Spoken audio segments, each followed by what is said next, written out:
55 years ago, in the town of Titusville, Pennsylvania, a 17-year-old girl left her small home after a brief argument with her mother and vanished into the night fog, never to return. Police searched every street, every forest, but all traces ended with the red jacket she carried. 3 weeks later, an unidentified body was found along Route 27, but no one knew who she was or why she died there. The case went cold, lingering through generations of investigators, leaving only old files and unanswered questions. Then one day, a seemingly minor scientific discovery reawakened the half-century-old cold case, and what it revealed shook all of Pennsylvania. Before we dive into this shocking story, let us know where you're watching from, and if you enjoy this video, don't forget to subscribe. Titusville, Pennsylvania, September 1970. A chilly early autumn evening, with damp air from the distant pine forests settling over the small streets, making the pavement glisten under yellow streetlights. In a wooden house at the end of Maple Street, the air was thick after a short argument between mother and daughter. Emily Ray Dawson, 17, stood at the door, a small backpack slung over her shoulder, containing only a few odds and ends and an old notebook. She didn't say where she was going, only curtly replied, "I need to get out for a bit." As the clock neared 10, she pulled the door open, the creak of the hinges echoing before it closed. The porch light followed her steps on the wet path, her slender figure fading behind the maple trees. The night was still, with only the sound of wind and a distant engine fading on the highway. No one knew it was the last time Emily would be seen alive. The next morning, as the fog still lingered, Mrs. Dawson woke to find her daughter's bed untouched, the blankets undisturbed, her jacket still hanging in place. She opened the bedroom door, softly calling her daughter's name, then louder. Only the steady hum of the refrigerator answered. A cold coffee cup sat on the table as she dialed the phone repeatedly. The school? No one had seen Emily. Her best friend, Maggie Alvarez, said Emily hadn't come to class the day before. Mrs. Dawson called her sister in Oil City, asked neighbors, even phoned the general store where Emily worked part-time on weekends. Each time she hung up, her fear grew. She drove around town, stopping at bus stations, churches, even the gas station along Route 27. No trace. The afternoon turned cold, clouds hanging low over the old rooftops. She returned home, opened Emily's room, and looked around. A half-open notebook, a neatly made bed, a slightly ajar window. Everything was too still, as if Emily had never left. On the second night, Mrs. Dawson sat at the dining table, clutching the phone, staring at the clock. Its ticking filled the dark house. Emily's younger sister whispered, "Mom, hasn't she come back yet?" But Mrs. Dawson didn't answer. Only when the clock struck 8 did she stand, grab her coat, and signal her daughter to follow.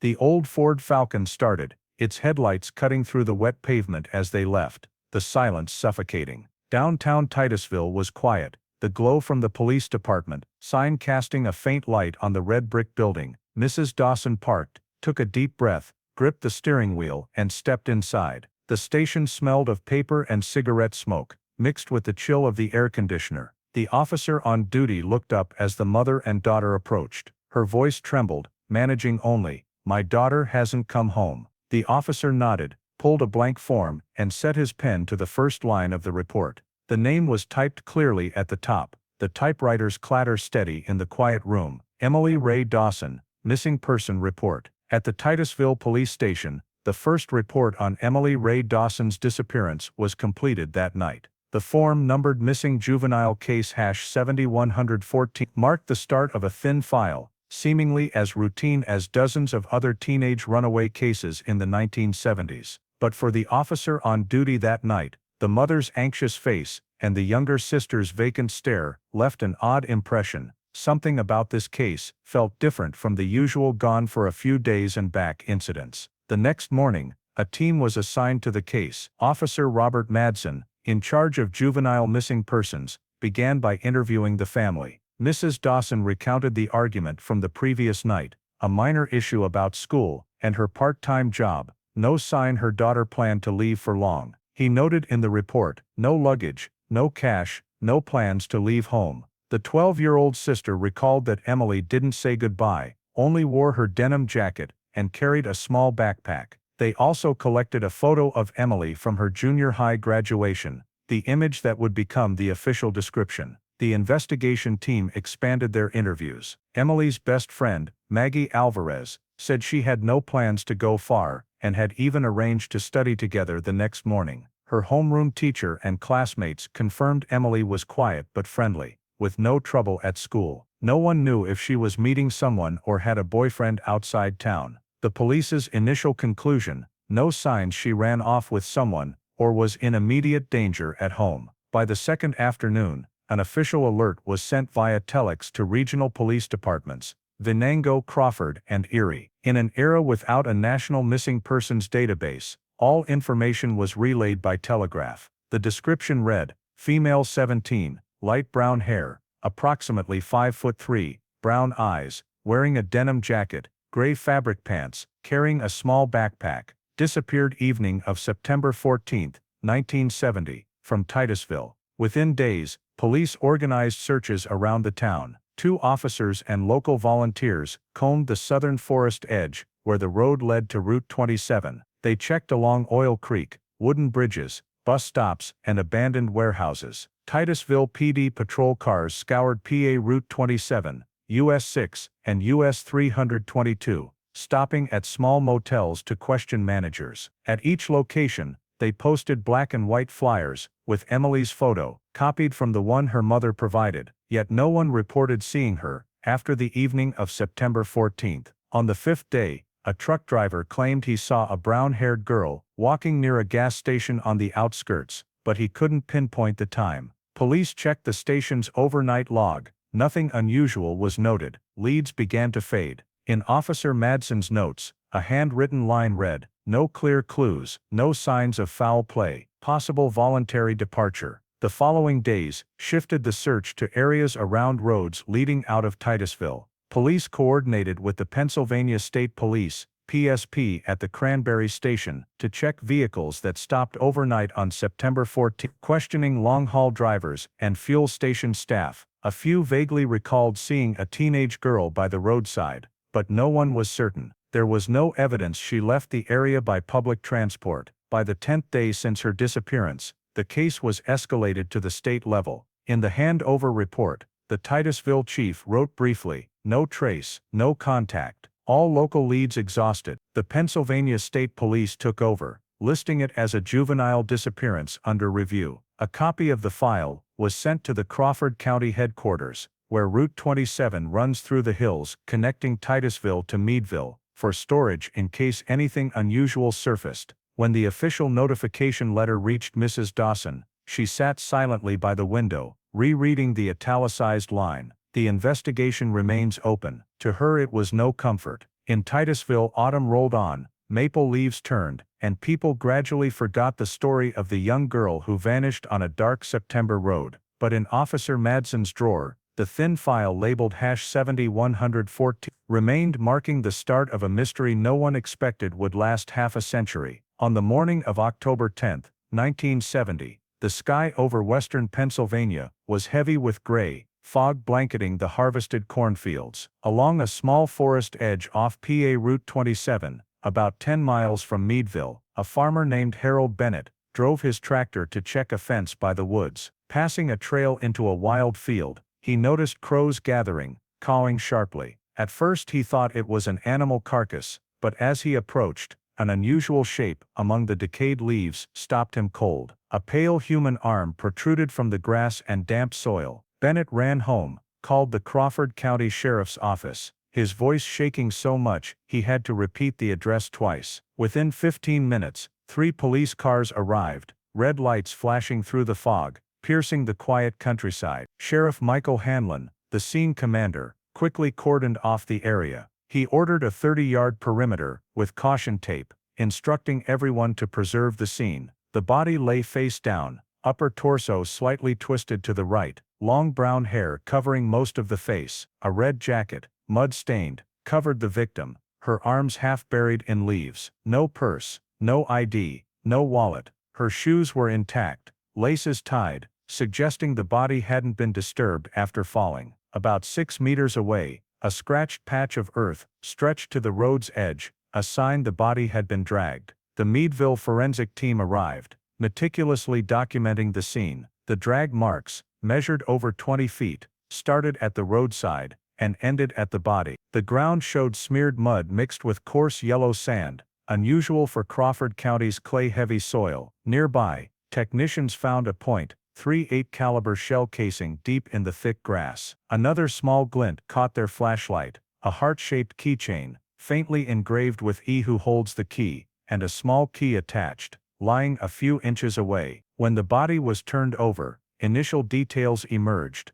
a red jacket, with black sleeve trim, a green plaid shirt underneath, gray fabric pants, no signs of robbery, a silver necklace, with 3 small blue stones, handcrafted in style, hung around the neck. Sheriff Hanlon noted something unusual: this wasn't a random robbery. Everything was intact, except for identification. This suggested the killer might have deliberately erased the victim's identity. As the sun rose, the county coroner's team arrived. They covered the body with a white tarp, recorded body temperature and decomposition state, then carefully moved it to an ambulance for transport to the Crawford County Coroner's office. Meanwhile, police collected soil, leaves, fabric fibers from the jacket, and stray hairs beneath the leaves. All evidence was numbered and sealed in paper bags. A hand-drawn sketch of the scene marked the body's position, drag direction, and locations of the shell casing and keychain. At the coroner's office, Dr. Harlan Pierce conducted the autopsy that afternoon. The initial report confirmed: female, estimated 16 to 19 years old, about 5'3", roughly 115 pounds. The body had been dead approximately 24 to 36 hours before discovery. 2 fatal wounds were noted: a gunshot to the back of the head, exiting through the right temple, and another to the upper back, piercing a lung. Both were .38 caliber, fired at close range. No signs of sexual assault or bindings were found, but both palms were scraped, suggesting she fell and tried to brace herself. Dried blood around the head wound indicated the second shot may have been fired after she was already down. The autopsy report also noted a detail that caught Hanlon's attention: the victim's shoulders and neck showed distinct tan lines, as if she'd worn a sleeveless top for an extended period. In early October, the region rarely had sun strong enough for tanning,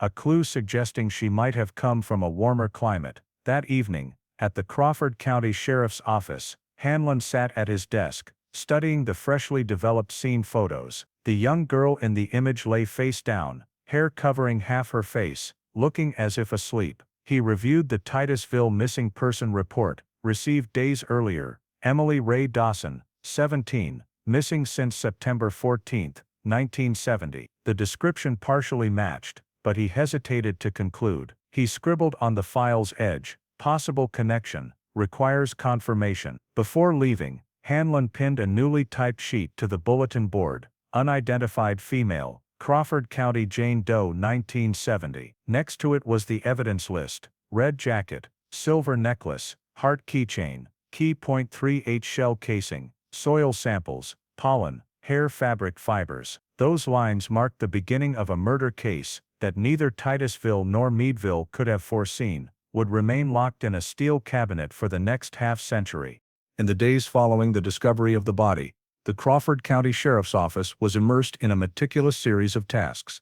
Evidence was sealed, the crime scene sketch was completed, and the preliminary autopsy report from Coroner Harlan Pierce was typed into 5 copies. Now, Sheriff Michael Hanlon's primary task was to identify the girl. He knew well that in a murder investigation, knowing who the victim was is the first step to finding who caused their death. On October 13, 1970, crime scene photographs were hurriedly developed in the sheriff's office darkroom. A hand-drawn sketch of the victim's face was created, based on the shape of her cheekbones, hair color, and lips, still intact despite their pallor.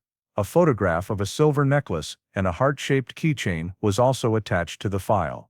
Hanlon had a detailed description typed up, each word chosen carefully: female, approx 16, 19 years of age, height 5'3", weight 120 pounds, light brown hair, shoulder length, eyes brown, wearing red jacket, plaid shirt, gray pants, brown shoes, jewelry, silver necklace with turquoise stones, heart and key keychain. Under the notes section was an italicized line: no identification, cause of death, gunshot wounds, .38 caliber. 3 copies of the file were stamped and sent out that same day. One was sent to Pennsylvania State Police Troop E, Erie, the agency covering the entire northwest region of the state. The other 2 were sent to PSP Troop D, in Butler, and Troop G, in Hollidaysburg, for broader cross-checking. That same day, copies were telexed to 11 police departments in the Northeast region, from Erie, Venango, Mercer, Warren, to as far as Potter, Lycoming, and Monroe counties. This was the only way in 1970,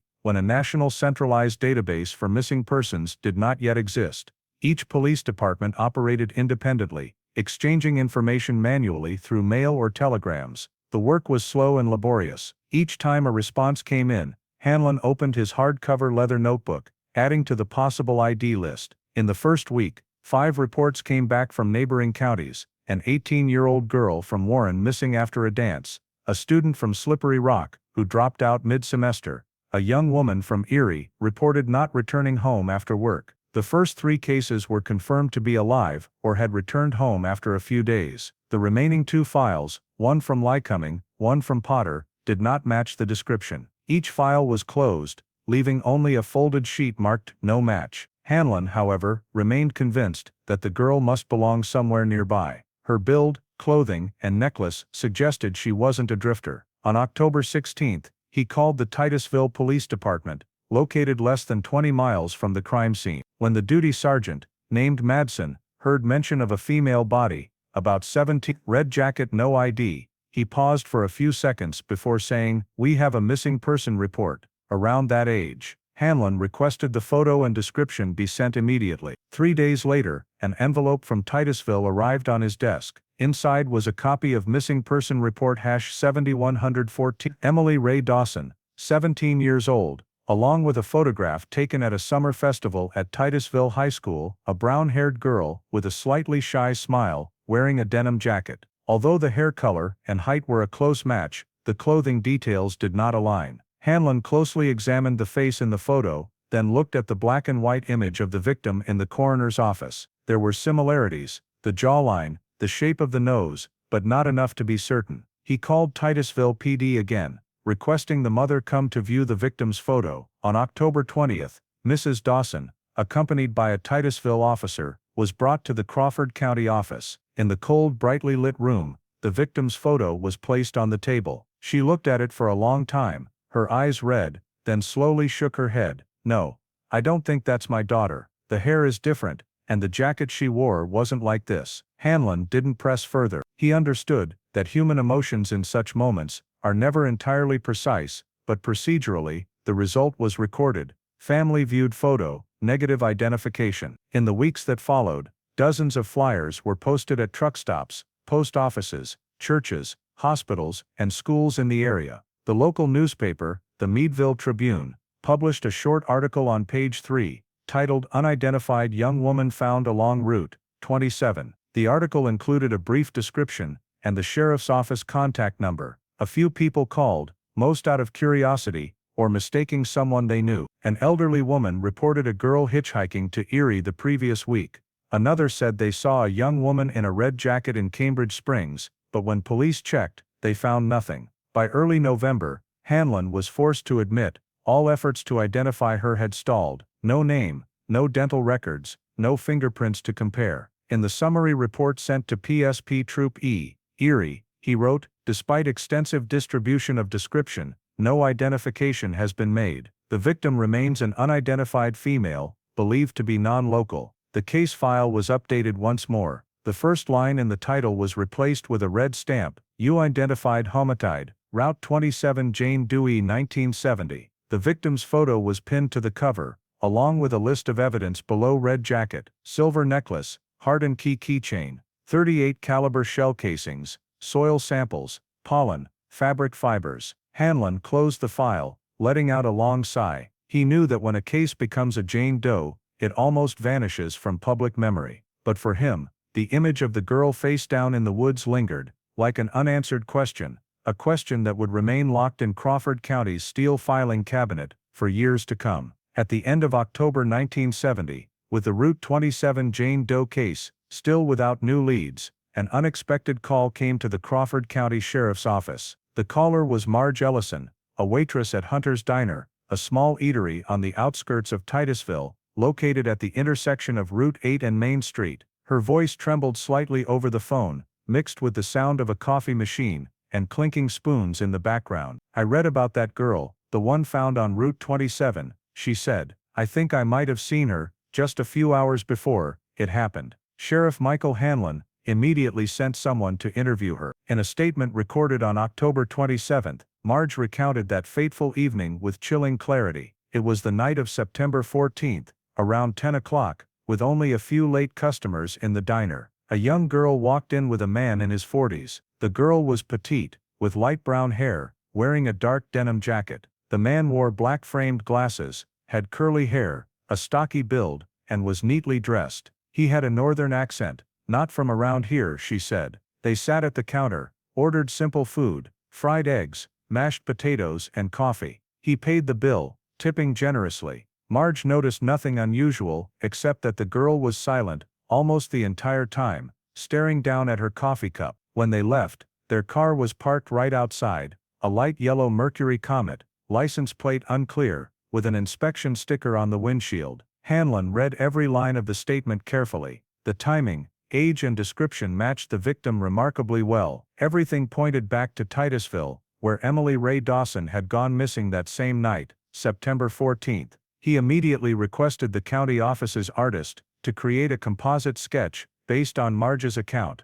The next morning, the black and white drawing was completed. A man's face with short curly hair, black-framed glasses, a square jaw, and tight lips. Below the sketch was a caption, "Unknown male companion, seen with possible victim, Titusville, the 14th of September 1970, driving light yellow Mercury Comet." The composite was photocopied in Meadville and distributed internally to police departments in Crawford, Venango, and Erie counties. At the same time, Hanlon sent a telex to PSP Troop Erie requesting assistance in tracing the vehicle. The vehicle registration system was still paper-based, stored at the Harrisburg Department of Transportation, so the process was slow. A list of light yellow Mercury Comets, registered in the 3 counties, was compiled. About 300 vehicles. Each was numbered, cross-checked by owner, year of manufacture, and inspection status. Over the next 2 weeks, local police split up to follow each lead. They visited garages,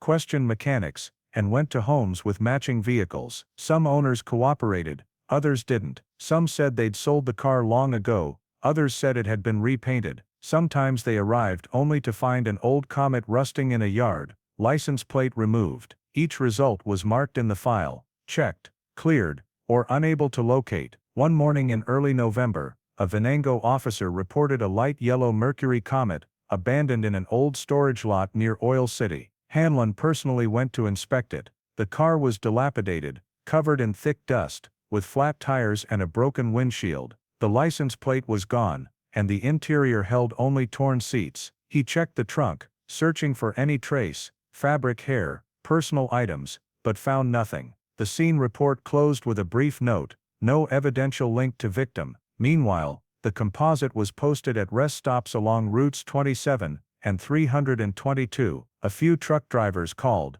saying the face looked familiar, possibly a regular, at a stop in Franklin. Police visited, questioned the manager, but no one recognized the man in the sketch. No records or receipts matched. Each lead was like a light flickering on, then off. By mid-November, the search for the man with glasses and the Mercury Comet was officially listed as pending leads. In the summary report, Hanlon added a few handwritten lines. The waitress appears credible. Time and location consistent with victim's disappearance. No identification on male subject. Vehicle not traced. Possible connection. No confirmation. Under the conclusion, he signed his name, the pen strokes firm, but brief. At the Titusville office, the composite copy remained on the bulletin board for months, its edges curling from humidity. Each time he passed it, Officer Madsen, who had filed Emily's missing person report, paused for a few seconds, trying to recall a face that might have passed through their small town. But there was no one. No one in that small community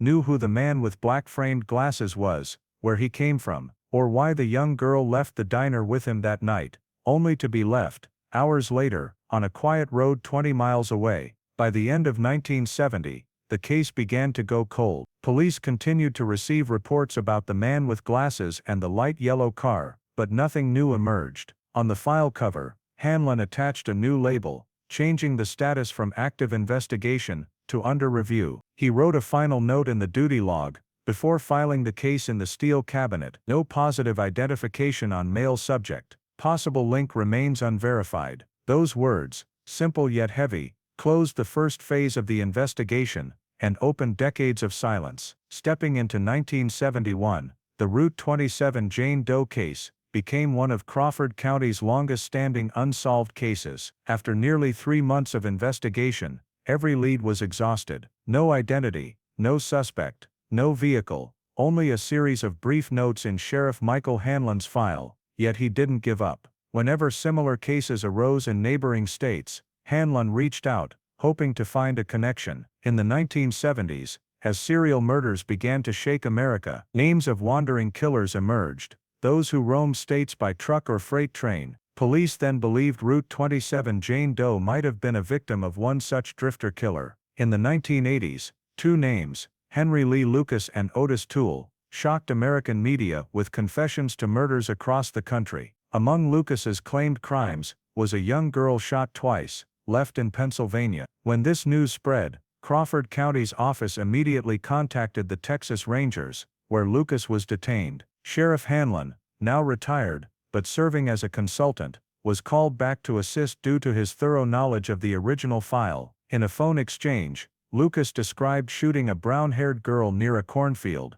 then leaving her by a road. At first the details seemed to align, but when pressed on specifics, location, time, evidence, he veered off, mentioning Ohio, New York, even Michigan. All were wrong compared to the actual case. When Texas investigators sent the interrogation file to PSP and Crawford County for review, the report quickly concluded, statements are inconsistent with Pennsylvania case. Subject lacks verifiable details. False confession likely. Soon after, Lucas's accomplice, Otis Toole, gave a similar claim, saying he'd seen Henry kill a girl by a northern highway, but when confronted, their stories conflicted entirely on description and timing. Both confessions were dismissed. In PSP Troopy's 1984 file, a handwritten note in red ink read, "Lead checked, no substantiation." Alongside these false confessions, investigators continued checking unsolved cases in the Pennsylvania, Ohio, New York border region.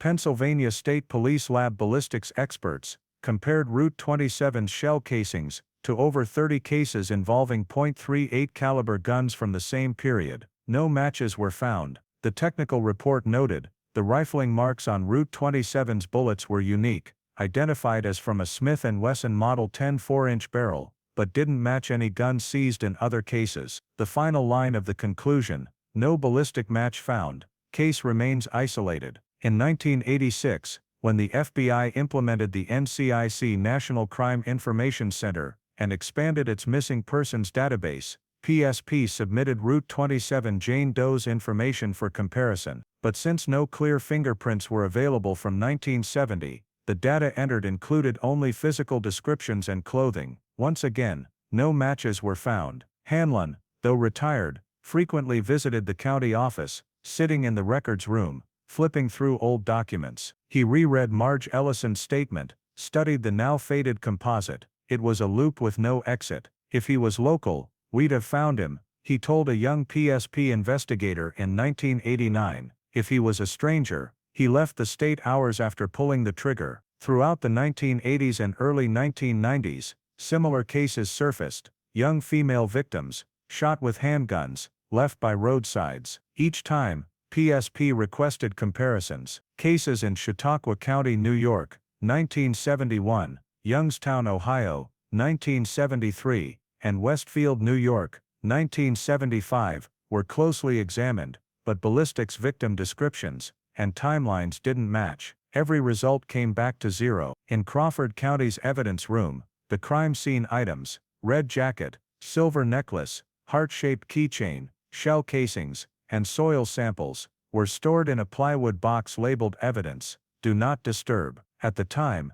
DNA technology was too rudimentary, and analyzing biological samples from fabric or hair wasn't feasible. Experts could only do one thing: preserve them as best as possible for as long as possible. By late 1990, the case was officially classified as a cold case. On the file cover, a red stamp bore 3 bold words: "Inactive investigation." Hanlon added one final handwritten note, the last he wrote in his career: "No further leads. Victim identity unknown. Suspect unknown." As he left the office that evening, a late fall wind blew through the bare trees along Route 27. The streetlight shone on the road, where it all began: the man with glasses, the light yellow car, the nameless young girl. Time had swept it all away. In the basement steel filing cabinet, the Route 27 Jane Doe file was placed back in its slot, among hundreds of other cases, thin, cold, and quietly awaiting a new generation of science to speak.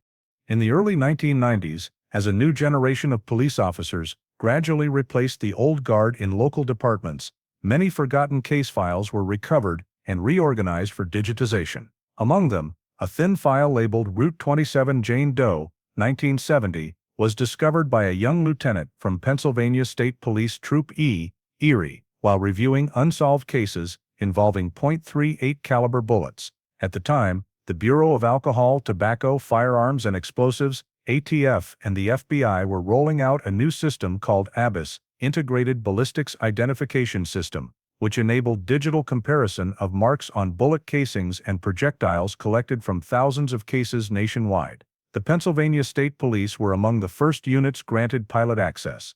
The lieutenant, named Raymond Cole, was born nearly a decade after the case. While reading through the old report, he was struck by the level of detail Sheriff Hanlon had documented: each bullet casing's location and every minor crime scene detail meticulously numbered. In a sealed wooden evidence box, 2 .38 caliber casings remained intact, wrapped in brown paper that had yellowed with age. Cole contacted the PSP Ballistics Lab in Harrisburg, requesting permission to unseal the box and photograph the evidence with new digital equipment. On August 18, 1994, under the white lights of the laboratory, technicians placed the 2 bullet casings on a metal table, secured with mechanical clamps. On the casings, faint spiral striations, distinctive marks left by the gun barrel, remained clear despite over 2 decades passing. High-resolution images were uploaded to the ABIS system with a description: caliber .38 special, 6 lands and grooves, right twist,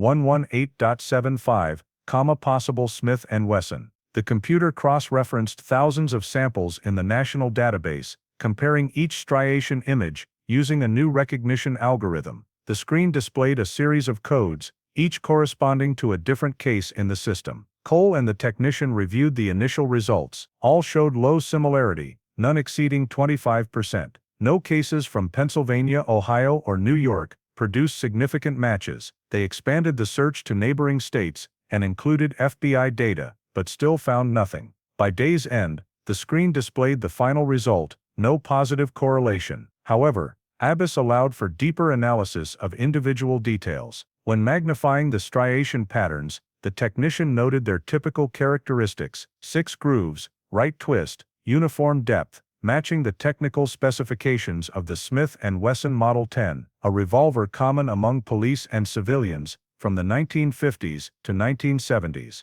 This wasn't a new discovery, as forensic pathologist Harlan Pierce had noted the same in the original report, but the digital system now confirmed it with precise data. The casings bore distinct semicircular firing pin marks, unique to Smith & Wesson models made before 1972. Cole immediately updated the file. ABIS results confirm .38 caliber, fired from Smith & Wesson Model 10, 4-inch barrel. No match found within national database. As of August 1994, a copy of the report was sent to the Crawford County office for updating. In the following months, Cole searched for other cases involving the same caliber and injury patterns. He reviewed FBI data and unidentified homicide cases in western Pennsylvania. At least 8 young women were killed between 1968 and 1972, but most didn't involve firearms or use different weapons. The Route 27 Jane Doe case remained isolated, as it had from the start. In December 1995, Cole visited Sheriff Hanlon, then in his 70s, at his small home on the outskirts of Meadville. The old man still kept his worn leather notebook, with its final entry from 1970, victim identity unknown. When Cole explained the ABIS system, Hanlon gave a faint smile. "Technology's impressive now," he said, "but sometimes it's not computers that answer, it's time." Cole nodded, understanding that for cases like this, patience and accurate record-keeping were paramount. Before leaving, Cole asked, "Did you ever think this case would be solved?" Hanlon gazed out the window at snow-covered fields and replied softly, "As long as people keep the evidence, that girl still has a voice." The final update that year concluded with a note: ballistics re-examined using ABIS, no correlation to other cases, all evidence preserved. The Route 27 Jane Doe file was returned to storage, this time in a new aluminum box, sealed with a PSP label. No one knew that, 20 years later, those carefully preserved casings would become a critical link in identifying the victim and catching the perpetrator. But in 1995, the case remained a cold name in Pennsylvania's long list of unsolved mysteries. In early 1996, after completing the ballistics review with no matches in ABIS, the Route 27 Jane Doe case was once again shelved. Lieutenant Raymond Cole signed the final report, confirming all evidence was resealed and transferred to the Crawford County Evidence Facility, a storage room in an old brick building on Arch Street, Meadville. The basement room housing cold case files smelled of old paper and metal, lit by flickering fluorescent lights over rows of steel cabinets, labeled with years and case numbers. In the third row, 6th slot from the bottom, a metal box was carefully placed, labeled Cold Case #PA 27 1970, Route 27 Jane Doe. Inside the box was all that remained of a life. A red jacket, neatly folded, faded and brittle with age, was wrapped in white cotton to prevent moisture damage. A silver necklace, with 3 blue stones, was tied in a small velvet bag, alongside a heart-shaped keychain and key evidence Sheriff Hanlon once believed was the most significant clue. The 2.38 casings, stored in a separate plastic case, were labeled Exhibit Al-1, A2. A sealed paper envelope contained hair samples, fabric fibers, and soil collected at the scene, all bearing the signature of retired forensic pathologist Harlan Pierce. Each package included a black ink note card, written in slanted handwriting, date, time, location, and collector. The accompanying paper file, less than an inch thick, contained the autopsy report, crime scene log, composite sketches, and dozens of telexes sent across the Northeast. As Cole finalized the transfer report, he added a final note: all evidence preserved under controlled conditions, review recommended every 5 years. Thereafter, per the Pennsylvania State Police Cold Case Review Policy, unsolved cases were periodically reviewed every 5 years to assess new technology or data. But through the 1990s and early 2000s, nothing changed. During each inventory, staff would open the cabinet, verify the case number, sign off and lock it again. The evidence lay untouched, as if time had frozen since the fall of 1970. In 2000, when the storage system went digital, the case was updated to Cold Case #PA 27 1970, with a brief description in the internal database: unidentified female homicide victim discovered along PA Route 27, October 1970. Evidence: red jacket, necklace, keychain, soil, bullet casings. Status: inactive. Those cold words defined an unnamed person in the system: no name, no hometown, no one requesting further investigation. During a 2001 inventory, a young technician noted in the margins: seal intact, slight musty odor, jacket faded red, small tear at collar, necklace still shiny. Unbeknownst to him, he had recorded the last details about the evidence before forensic technology transformed the case years later. In 2004, when a team of new PSP Troop E investigators was tasked with reviewing unsolved cases for potential DNA analysis, the name Route 27 Jane Doe reappeared on the list. The database note was just 4 words: DNA unavailable, body interred. This record, along with the sealed evidence, was the bridge that kept the case from fading into oblivion. Nearly 35 years had passed since the body was found. Most original investigators had retired, some had passed away, but thanks to Hanlon and Cole's diligence, every piece of evidence, however small, remained intact, not lost, not destroyed, not mixed up. In the 2005 inventory report, the technician's final note affirmed: condition stable, evidence suitable for re-examination. That night, Cole, now head of the PSP Cold Case Unit, passed by the storage cabinet, labeled #PA27-1970. The hallway light reflected off the silver lock. He touched the box's lid, feeling the cold metal against his fingertips. Inside, the red jacket lay still, the necklace coiled in its velvet bag, and the .38 casings bore the same barrel striations from a gun 3 decades prior. All silent, like a voice yet to be heard. In a corner of the room, a chalkboard from Hanlon's era still bore faint words, unidentified. Do not forget, and indeed thanks to those who heeded that call, young officers continuing the work of their predecessors, the file was not forgotten. It was merely waiting for the right moment, when technology and human resolve were ready to awaken the past. In 2005, during the next review, the investigative team proposed exhumation for DNA sampling. The final storage report note before the case moved to active review was 7 words: case eligible for DNA testing, approved. After 35 years of silence, the metal box labeled Cold Case #PA27-1970 was opened, marking the start of a journey to reclaim the nameless girl's identity, a journey Sheriff Hanlon had always believed only time and persistence could complete. In April 2005, a small meeting was held at the Crawford County DA's office, attended by those who had spent years on lingering cases in northwestern Pennsylvania. On the table was a list of 11 unsolved homicides, one name underlined in red: Cold Case #PA27-1970, Route 27 Jane Doe. Former Sheriff Michael Hanlon, now 84, sat quietly at the table's corner, his white hair thinning, his voice raspy with age. When the case was mentioned, he nodded slowly. If there's any chance that girl can have her name back, he said, we should try. Leading the review was Lieutenant Raymond Cole, now head of the PSP Cold Case Unit. Cole explained that rapid advancements in DNA analysis, particularly mitochondrial DNA (mtDNA), had identified victims in old cases even from skeletal remains.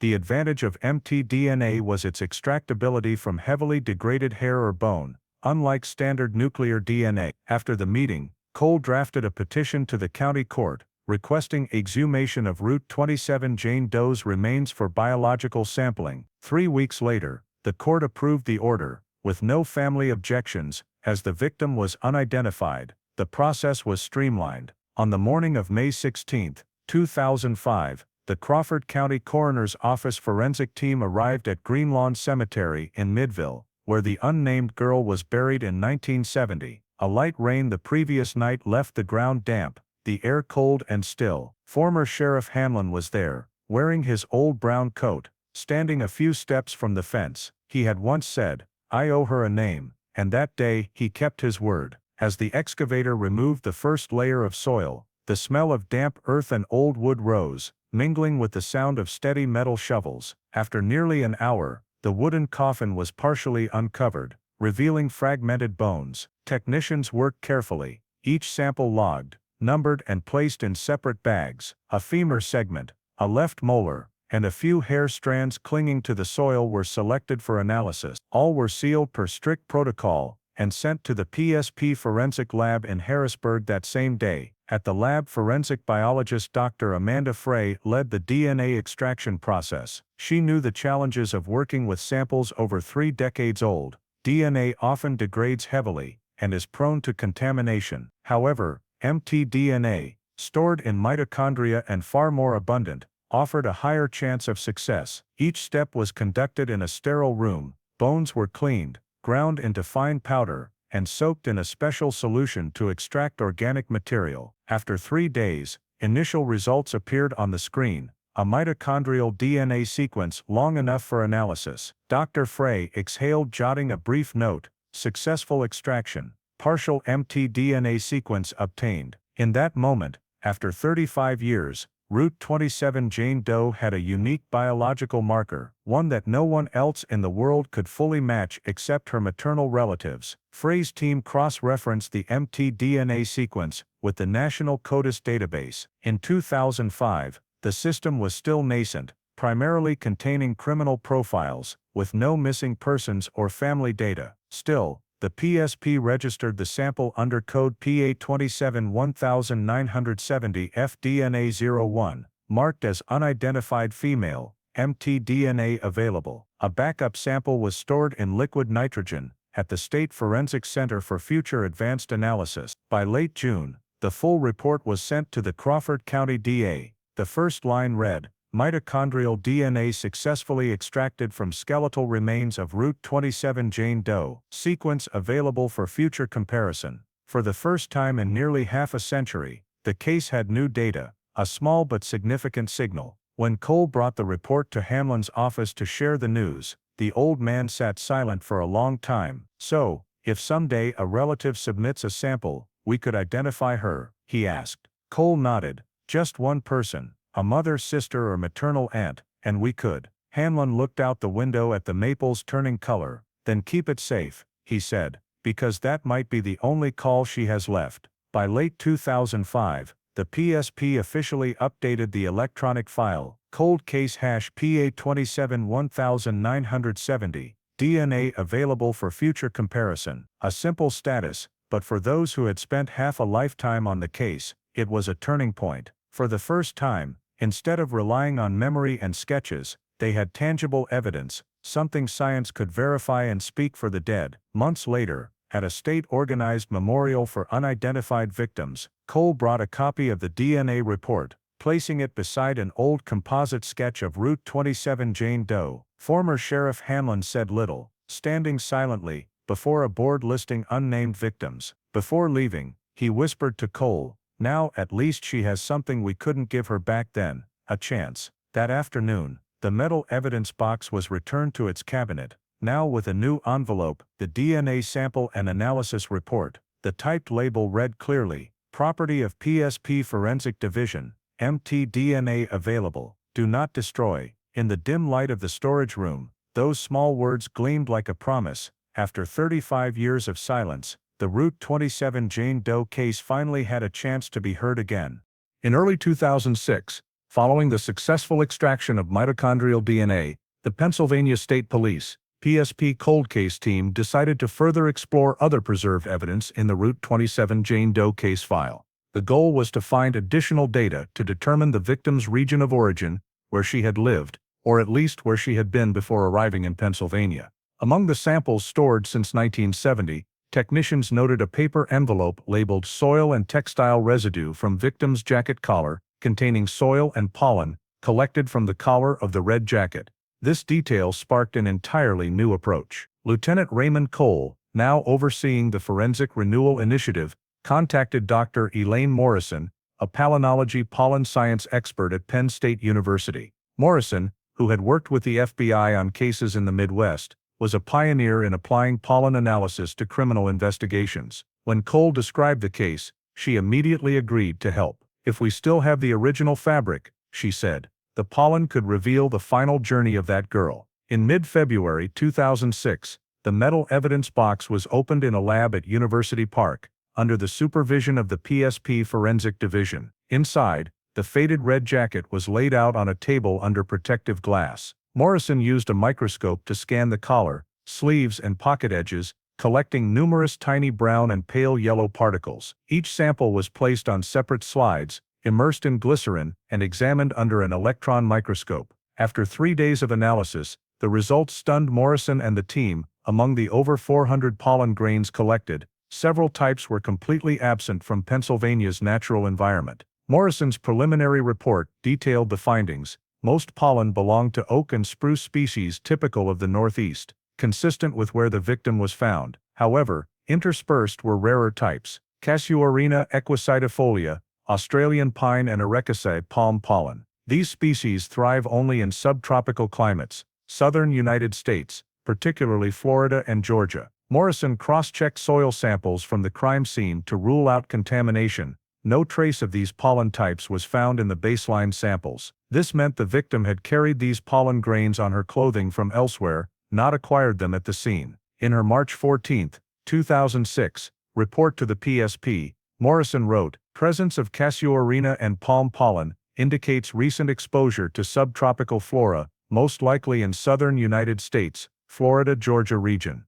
Given the integrity of the sample, contamination is unlikely. Victim's clothing was exposed to these pollen types within weeks prior to death. Concurrently, the PSP requested another test, oxygen isotope analysis, to identify the geographic region where the victim had lived, based on water absorbed into her bones and teeth. A molar from the previous year's exhumation was sent to Penn State's isotope geochemistry laboratory. The process relies on the principle that oxygen isotope ratios in tooth enamel reflect the drinking water of a person's long-term residence. Each climate region has a unique isotopic signature, allowing scientists to narrow down places of residence or origin. The analysis, completed in May 2006, showed the victim's enamel fine Portillo values were higher than the average for Northeast U.S. residents. According to reference models, this ratio matched the southern U.S. Florida, Georgia, or northern Alabama, where warmer climates and groundwater have higher isotope levels. A femur sample,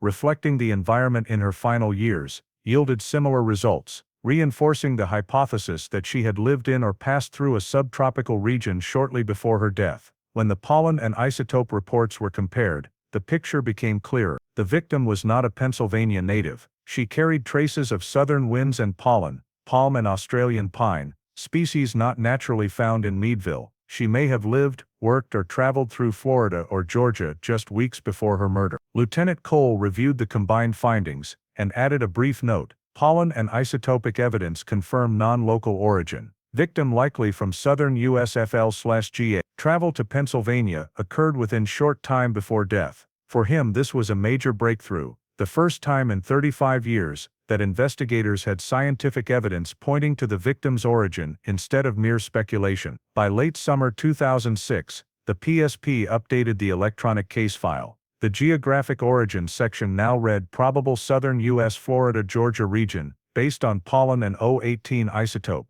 The report was submitted to the National NCIC and NAMUS, National Missing and Unidentified Persons System databases, to cross-reference missing persons cases from that region. Reading the internal bulletin, retired Sheriff Hanlon, who still followed the case from afar, smiled. He called Cole, his voice weak but still humorous. "I guess I was right, wasn't I? I said that Tan couldn't have come from Pennsylvania." Cole laughed, replying, "Yes, sir. Turns out, she brought the southern sun with her up here." In the year-end summary, a short but poignant conclusion was bolded. Victims' remains and clothing show trace evidence from subtropical regions of the southern United States, likely exposure to Florida or Georgia environment prior to death. After 36 years, the first veil surrounding Route 27 Jane Doe's identity was lifted. She, the nameless girl, finally had a direction for investigators to trace back to her true home. By 2008, after 2 years of relentless forensic analysis,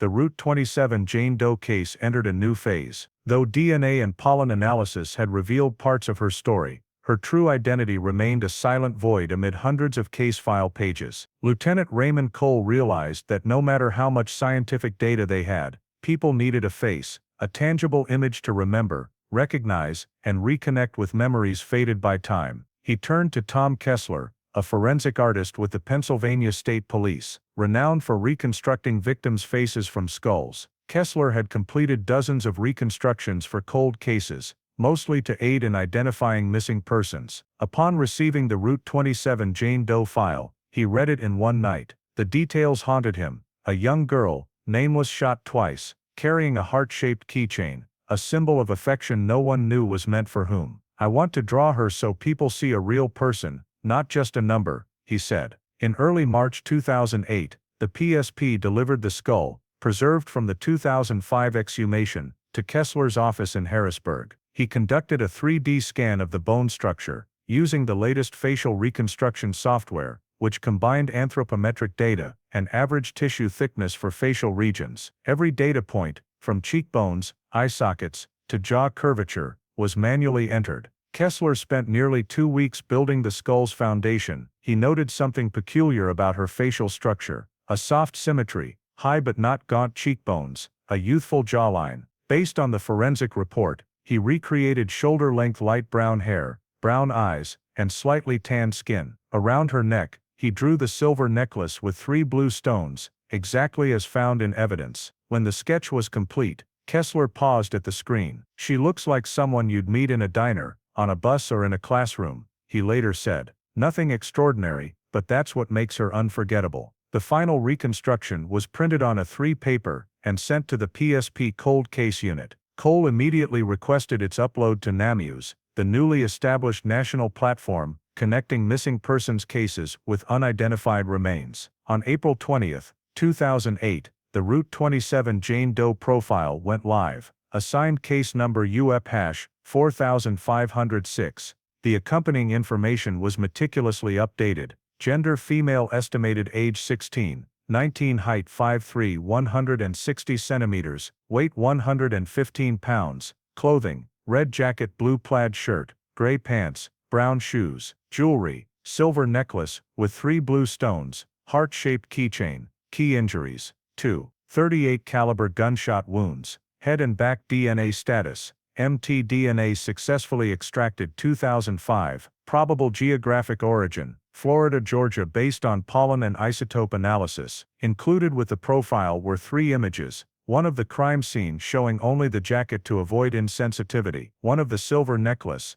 and Kessler's facial reconstruction. The final note read, "Please contact PSP Troop E, Erie, if any information or possible match." Soon after the profile went online, the Meadville Tribune and Erie Times News published the story, headlined, "After 38 years, Jane Doe gets a face." The young girl's reconstructed face appeared in print, alongside a public call to help identify her. Hundreds of readers sent emails, some saying she resembled an old classmate, others a waitress from a roadside diner in New York. The PSP logged over 40 tips, but none matched. For Cole, the significance wasn't the number of leads, but that the case was being discussed again, and Route 27 Jane Doe's name was broadcast on local radio for the first time in decades. Kessler's reconstruction was also sent to the Doe Network and Web Sleuths, where amateur investigators began discussing it. Some members noted the face resembled missing girls from the South in the late 1970s. One even mapped a possible route she might have taken from Florida to Pennsylvania, along truck stops. Though no concrete evidence emerged, the interest led to the case being updated as an active cold case. By late 2008, the PSP reported over 25,000 views of the Route 27 Jane Doe profile on NAMUS, a rare figure for a case nearly 4 decades old. A blown-up copy of the reconstruction was hung in the hallway of PSP Troop E in Erie, next to a metal plaque engraved with "Every victim deserves a name." Around the same time, Kessler received a handwritten letter at his office. Inside was a newspaper clipping of the reconstruction, with a scrawled note, "She looks familiar, maybe from Florida." There was no return address, only a postmark from Gainesville, Florida. The letter offered no further clues, but for Kessler, it was proof that her image had reached beyond Pennsylvania. Perhaps someone in the South was recalling a face that vanished in 1970. In his year-end report, Cole wrote succinctly, "Facial reconstruction completed and uploaded to NAMUS. Case reclassified as active review, public engagement positive, awaiting possible match." He attached a color photo of the victim's face, bright brown eyes and a faint smile. After nearly 40 years, Route 27 Jane Doe finally had a face for the world to remember, and a chance for those who knew her, if still alive, to recognize. In early 2009, nearly a year after the Route 27 Jane Doe facial reconstruction was posted on NAMUS, something unexpected happened. The decades-old case, once confined to cold case files, began to revive, not through labs or new technology, but through the internet, specifically a community of amateur sleuths, known as Web Sleuths. On websleuths.com, a user named PA_CaseWatcher started a new thread titled Route 27 Jane Doe, 1970 Pennsylvania, red jacket victim. The initial post was brief, linking to the NAMUS profile and Tom Kessler's facial reconstruction. Within 24 hours, dozens commented, including amateur researchers, Doe Network volunteers, and retired law enforcement. One user wrote, "She looks Southern. Anyone else think so?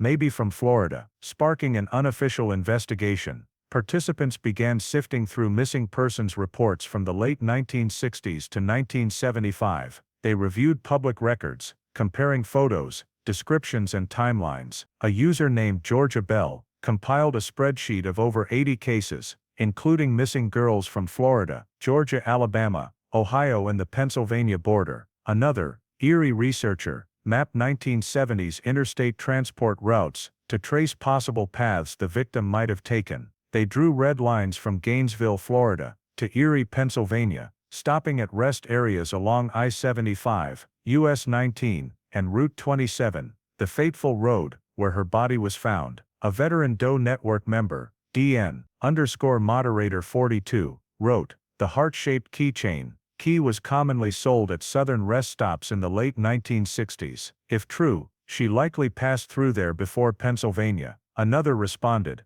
"The southwestern-style silver necklace isn't common in the Northeast. I think she's from the Gulf Coast, maybe Texas or Georgia." These discussions spanned weeks, with theories, images and maps continuously updated. From the PSP Cold Case Unit, Lieutenant Raymond Cole monitored it all. Initially, he learned of the forum through his college student son, and doubted amateurs could contribute much, but their meticulousness changed his mind. Cole created an anonymous account, regularly reading posts and noting key details. When a user compared Kessler's reconstruction to a missing girl from Macon, Georgia, Cole emailed his team to check the file. The result was negative, but he realized this community was doing what police lacked resources for, scouring decades of missing persons cases. By summer 2009, the Route 27 Jane Doe thread had grown to over 120 pages, with thousands of comments and collected documents. One user claimed to have found a store selling the heart-shaped keychain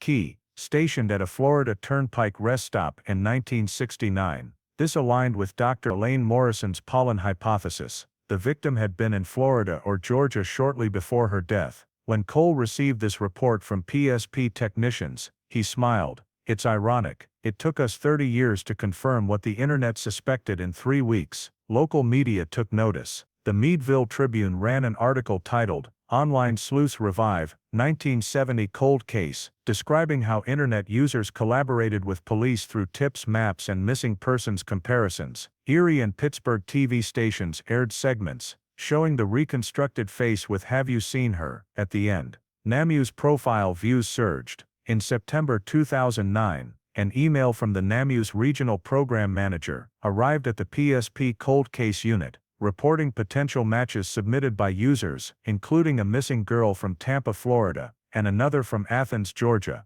Both cases were forwarded to the PSP for comparison. DNA samples from the families were collected, but mtDNA tests didn't match. Still, for Cole, this showed the case's online presence was working. It prompted people familiar with other missing persons cases to ask questions. At the 2009 year-end meeting, Cole presented a report titled, "Public Data Collaboration in Cold Cases." He emphasized that for the first time, the state police received public tips without a formal call for information. "The internet can be noisy, but amidst the noise, sometimes there's a voice that's right," he said. From then on, the PSP Cold Case Unit adopted a policy of regularly monitoring amateur investigation forums as an informal information channel. That same year, Tom Kessler, the artist who reconstructed the victim's face, was invited to a forensic identification conference in Harrisburg. In his speech, he displayed the Route 27 Jane Doe reconstruction and said, "Before we had only newspapers and radio to seek identification. Now, she has thousands of eyes searching for her." By late 2010, the Route 27 Jane Doe thread on WebSleuths remained active, with hundreds of new participants. Some suggested she might not be from the South, but from the Pennsylvania-Ohio border, where similar necklaces were manufactured. Though many theories lacked evidence, each post kept the story alive in the community's memory, something the case had lacked for decades. In the 2010 internal report, Cole wrote, "Public involvement through online platforms, WebSleuths Doe Network, has significantly increased case visibility. Leads received from multiple states, although no confirmed identification yet. Renewed attention ensures case preservation." Indeed, thanks to the persistence of hundreds of strangers, the name Route 27 Jane Doe, once just a cold line in a file cabinet, was mentioned, searched, and hoped for again. Somewhere among thousands of missing persons records awaiting comparison, a single DNA match, a familiar face, or a memory, could unlock the nearly 40-year mystery. For now, in 2010, the online community and police agreed on one thing: this girl may have carried the winds and dust of the southern U.S. to the cold Route 27, and that was the first clue to finding her true name. In early 2014, during a program to review old archived files, the Titusville Police Department began auditing all missing persons cases from 1965 to 1980. The project aimed to digitize and enter data into the National NamUs system to assist in cross-referencing with unidentified cases managed by the Pennsylvania State Police (PSP). The archive room, located in the police station's basement, housed hundreds of yellowed paper file boxes. Staff were tasked with reclassifying each case, particularly those unresolved or marked closed and active before 1980. One afternoon in early March, young Officer Ellen Ward, responsible for digitization, opened a faded box labeled Missing Juvenile Cases, 1970s. Among the brittle papers, she found a thin, unlabeled envelope containing a missing person report, with only a few typed words still legible. Emily Ray Dawson, 17, missing since September 14, 1970. Below the signature, the name Officer R. Madsen. The officer in charge at the time was still readable. The final note stated, "Case forwarded to PSP after 10 days, no trace." Ward frowned. She had never seen this missing person case in the electronic database. A check of the NCIC system revealed no matching record, meaning Emily's disappearance had never been entered into any digital system. In other words, for over 40 years, legally speaking, Emily Ray Dawson never existed on the missing persons list. Ward reported her finding to the chief. Within a week, Lieutenant Raymond Cole, now head of the PSP's Cold Case Unit, received an email from Titusville PD. When he read the name Emily Ray Dawson, he paused. The surname Dawson had appeared repeatedly in the 1970 Route 27 Jane Doe case when Sheriff Hanlon had suspected a connection but could not confirm it. Cole immediately called Titusville, requesting a photocopy of the entire file be sent to Erie for review. Meanwhile, not far from Titusville, a woman named Maggie Alvarez, a former classmate of Emily, was sorting old photos to post on the Titusville High Alumni Facebook group. In a 1969 school festival photo, she recognized Emily standing in the background, smiling brightly, holding a cup of lemonade. Maggie paused, struck by the realization that she never knew what happened to her friend after their final year of high school. She searched Emily's name online, finding no results, not even an obituary. Driven by instinct, Maggie called the Titusville police, asking if they could check for a missing person record under that name. The call was answered by Officer Ward. When Maggie mentioned Emily, Ward froze. "You just said Emily Ray Dawson." "Yes, my friend, who lost contact in '70. Ward sighed. "I just found her old file last week." From that call, a chain of events quickly unfolded. Maggie was invited to the police station, bringing a few old photos, pictures of Emily at 16, with gently curled brown hair and a soft smile. Officer Ward immediately forwarded all the information to PSP Troop E, with a note, "Possible match with cold case #PA 27-1970. At the same time,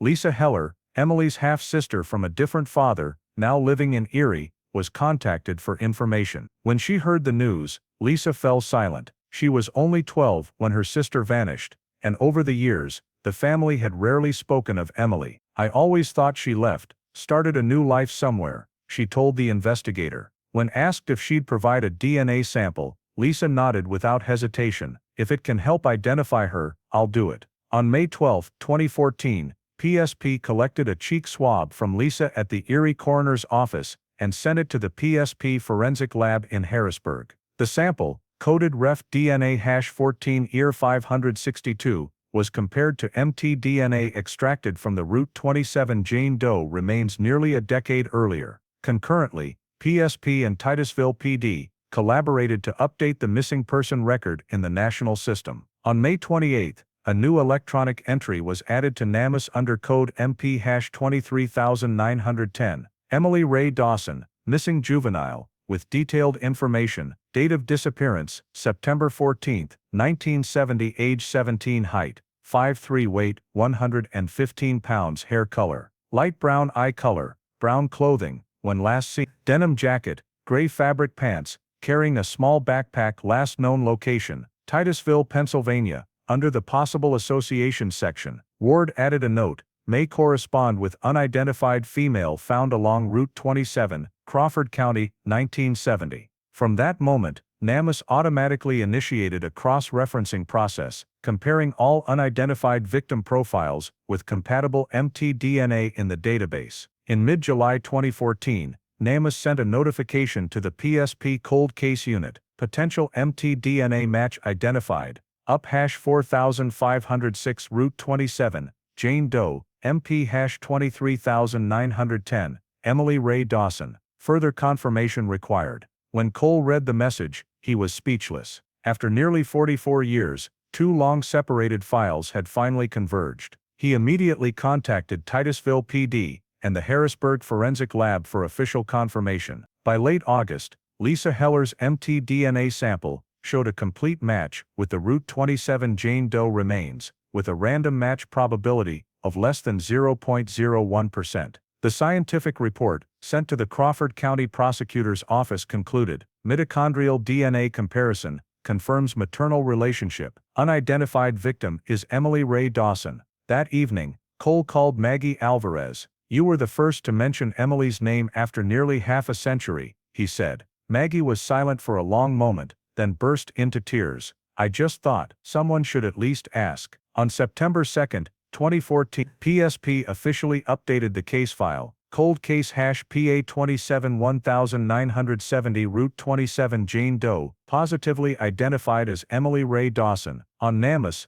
the label unidentified female was replaced with her real name, and the status changed to identified family notified. In the Titusville PD records room, Officer Ellen Ward printed the final update and taped it to the wall beside a facial reconstruction photo by Kessler. Below it, she wrote by hand, "Found after 44 years, welcome home Emily." For those who had followed the case for decades, from Hanlon and Cole to anonymous online volunteers, that moment was not just an investigative milestone, but the closure of an unfulfilled promise. After nearly half a century, the girl who vanished in the autumn mist of 1970 finally had a name, a past and a family to return to. In early 2015, as the Route 27 Jane Doe case was being restored and updated in NamUs, a fateful coincidence occurred. Tom Kessler, the forensic artist who created the digital facial reconstruction of the victim in 2008, stumbled upon the newly listed missing person record for Emily Ray Dawson on the same platform. He recalled that,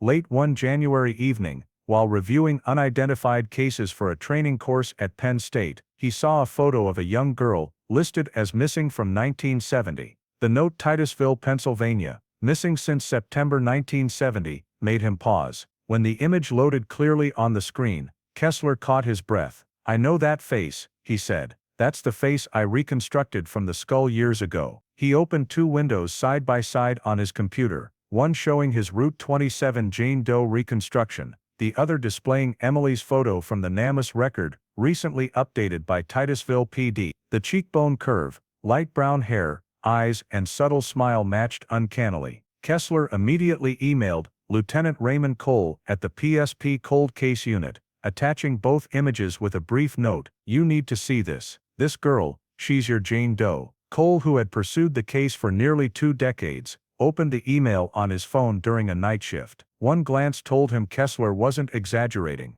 He promptly called Dr. Amanda Frey at the PSP Forensic Lab in Harrisburg, where the victim's mtDNA was stored, requesting an urgent comparison with the family sample Lisa Heller, Emily's sister, had provided the previous year. 3 weeks later, the official results arrived. The 8-page report concluded in bold mitochondrial DNA comparison between specimen PA 27-1970, FDNA-01, Route 27 Jane Doe, and specimen ref DNA #14 EAR562, Lisa Heller, demonstrates a full maternal match. Probability of random match less than 0.01%. In other words, the Route 27 Jane Doe remains were indeed Emily Ray Dawson. The news spread quickly within PSP and the Crawford County Prosecutor's Office. After nearly 45 years, the nameless girl had a true identity. Cole called Kessler, "You were right, it's her." On the other end,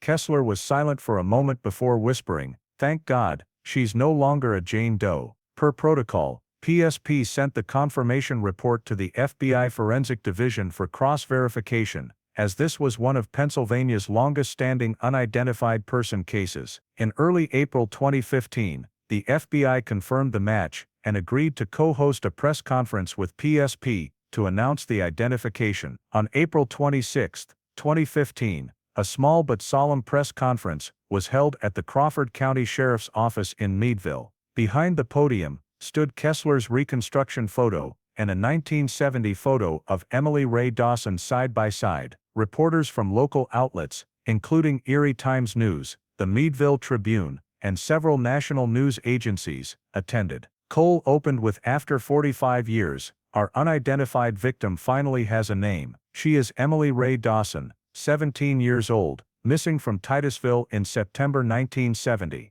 The room fell silent. Those who had followed the case for years, some former young officers from the original search team, bowed their heads. In the front row, Lisa Heller sat beside Maggie Alvarez, Emily's old friend, their hands clasped tightly. When asked for her thoughts, Lisa choked up, "My sister is no longer a nobody. Now we can say her name without feeling empty." The FBI also confirmed that the mtDNA comparison in this case was one of the longest-standing solved through genetic techniques. A bureau spokesperson stated, "This case clearly demonstrates the value of preserving evidence and cooperation between federal, state, and local agencies." Media across western Pennsylvania ran headlines, "After 45 years, Jane Doe found on Route 27 identified as Titusville teen." Emily's photo and Kessler's reconstruction appeared in numerous publications, and local TV stations replayed old reports, comparing past and present images. Hundreds of residents called Titusville police, sharing memories of Emily, the friendly girl who worked part-time at a small grocery store,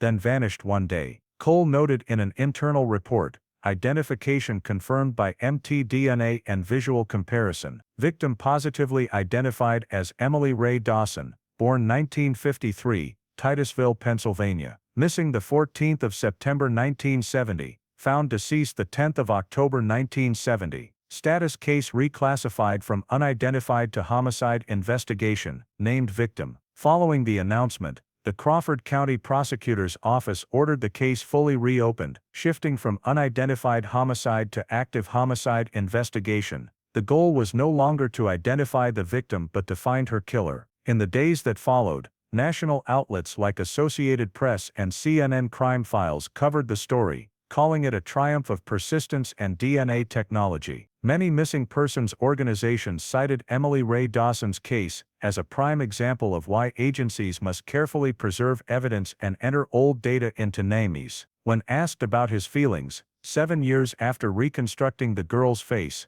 Tom Kessler said simply, "I didn't draw to solve the case, I drew so people wouldn't forget, and today that came true." In late 2016, PSP and the FBI held a small memorial at Greenlawn Cemetery. The old headstone reading, "Unidentified female, November 1970, was replaced with a new one, "Emily Ray Dawson, 1953-1970, finally home." As the ceremony ended, Cole stood silently, watching golden leaves fall along the roadside. He knew the journey wasn't over. Finding her name was only the first step. Ahead lay an unanswered question: who took Emily's life, and why? But at least after 45 years, justice finally had a face and a real name to call. After Emily Ray Dawson's identity was confirmed in 2015, the Pennsylvania State Police, PSP, officially reclassified the case from unidentified homicide to active homicide investigation. The goal was now clear: find the person who killed the 17-year-old girl, shot twice and left in the woods near Route 27 by Meadville. Though over 4 decades had passed, 21st-century forensic technology opened new doors, particularly touch DNA, which allows extraction of genetic material from just a few skin cells left on clothing, objects, or jewelry. In February 2016, Lieutenant Raymond Cole authorized the transfer of all original evidence: the red jacket, silver necklace, heart-shaped keychain, and soil samples from 1970, from the Crawford County Evidence Facility to the PSP Forensic Lab in Harrisburg, for re-examination using touch DNA analysis. Under Dr. Amanda Frey's supervision, technicians opened the sealed evidence bags, dated from the 1980s. Each fabric piece and thread was handled with sterile forceps under HEPA-filtered airflow to prevent modern contamination. The red jacket, the case's iconic evidence, was prioritized. The collar, cuffs, and zipper were closely inspected, as these areas are prone to retaining contact traces. Using an ultra-sensitive enzyme-based DNA extraction method, the team isolated microscopic genetic material from the jacket's inner collar. After 3 days of processing, the Applied Biosystems 3500 DNA sequencer detected a faint signal, sufficient to identify a Y chromosome, present only in males. The internal report noted, partial male DNA profile obtained from inner collar of victim's red jacket, sample consistent with touch transfer, no mixture with victim's DNA detected. For the first time since 1970, the case had DNA evidence distinct from the victim, a sample from an unidentified man. Technicians then examined the silver necklace found on the body. Under a microscope, they noticed a small corrosion mark on the clasp, possibly from sweat or skin oils. This sample, extracted independently, matched the same Y chromosome profile found in the jacket, confirming that the same man likely touched both the jacket and necklace. However, the DNA yield was minimal, sufficient only for a partial profile, not enough for absolute identification, but adequate for database comparison. In early May 2016, the PSP Forensic Lab submitted the sample to the FBI's CODIS database for matching, registered as PA 271970 mDNA01, noted as unknown male contributor. The lab waited in silence for weeks. By late June, the result returned. No match found within CODIS database. No name, no criminal record, no trace in the national database. The man who left DNA on Emily's jacket and necklace had seemingly never been arrested, or had his DNA profiled. Cole read the results, feeling both disappointed and exhilarated. Disappointed because they still didn't know who he was. Exhilarated because, for the first time, they knew he existed, an undeniable biological marker, something unimaginable 45 years earlier. He told his team, "We've got his shadow, now we just need to give it a name." That same year, forensic genealogy began making headlines after solving several long-standing cases in California and Oregon. This method doesn't require the suspect's DNA in a database, but searches for distant relatives by comparing DNA to public profiles on platforms like GED Match or Family Tree DNA. Dr. Frey suggested that Emily's DNA sample might be strong enough to try this approach. Cole agreed immediately. He sent a formal request to collaborate with Parabon Nano Labs, a leader in forensic genealogy, through the FBI's VICAP program. By late 2017, after completing paperwork, the unidentified male DNA sample was sent to Parabon's Analysis Center in Virginia. Their experts converted the genetic data into a GED match-compatible format. Upon uploading, the software compared it to over 1 million voluntary profiles from U.S. citizens. Initial results showed only distant matches, equivalent to third or fourth cousins, primarily in western Pennsylvania and the Ohio Valley. While not enough to identify the individual, genealogists noted that the man's DNA bore strong markers of German-Irish ancestry, concentrated in Mercer and Venango counties, just miles from where Emily was found. The report sent to PSP, in late 2017, concluded unknown male contributor, shares genetic markers consistent with individuals of German-Irish descent, population clusters identified in western PA-Ohio border region. Cole read each line carefully, feeling like he was holding a treasure map missing its final piece. He didn't come from far, he said. He was here or still is. In 2018, Parabon refined the data, producing a DNA phenotyping report, predicting physical traits.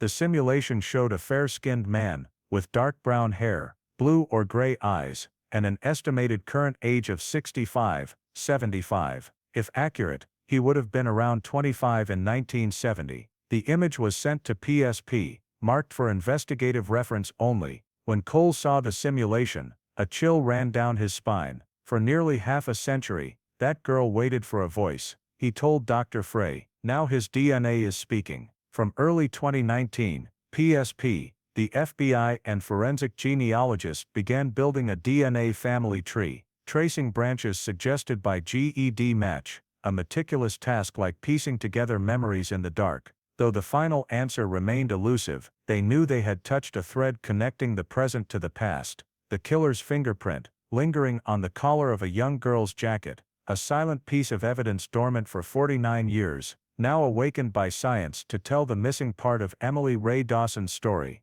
In early 2019, when the genetic genealogy analysis results from Parabon Nanolabs were returned, the Pennsylvania State Police, PSP, and FBI VICAP investigative team knew they were closer than ever to solving a case that had haunted them for nearly half a century.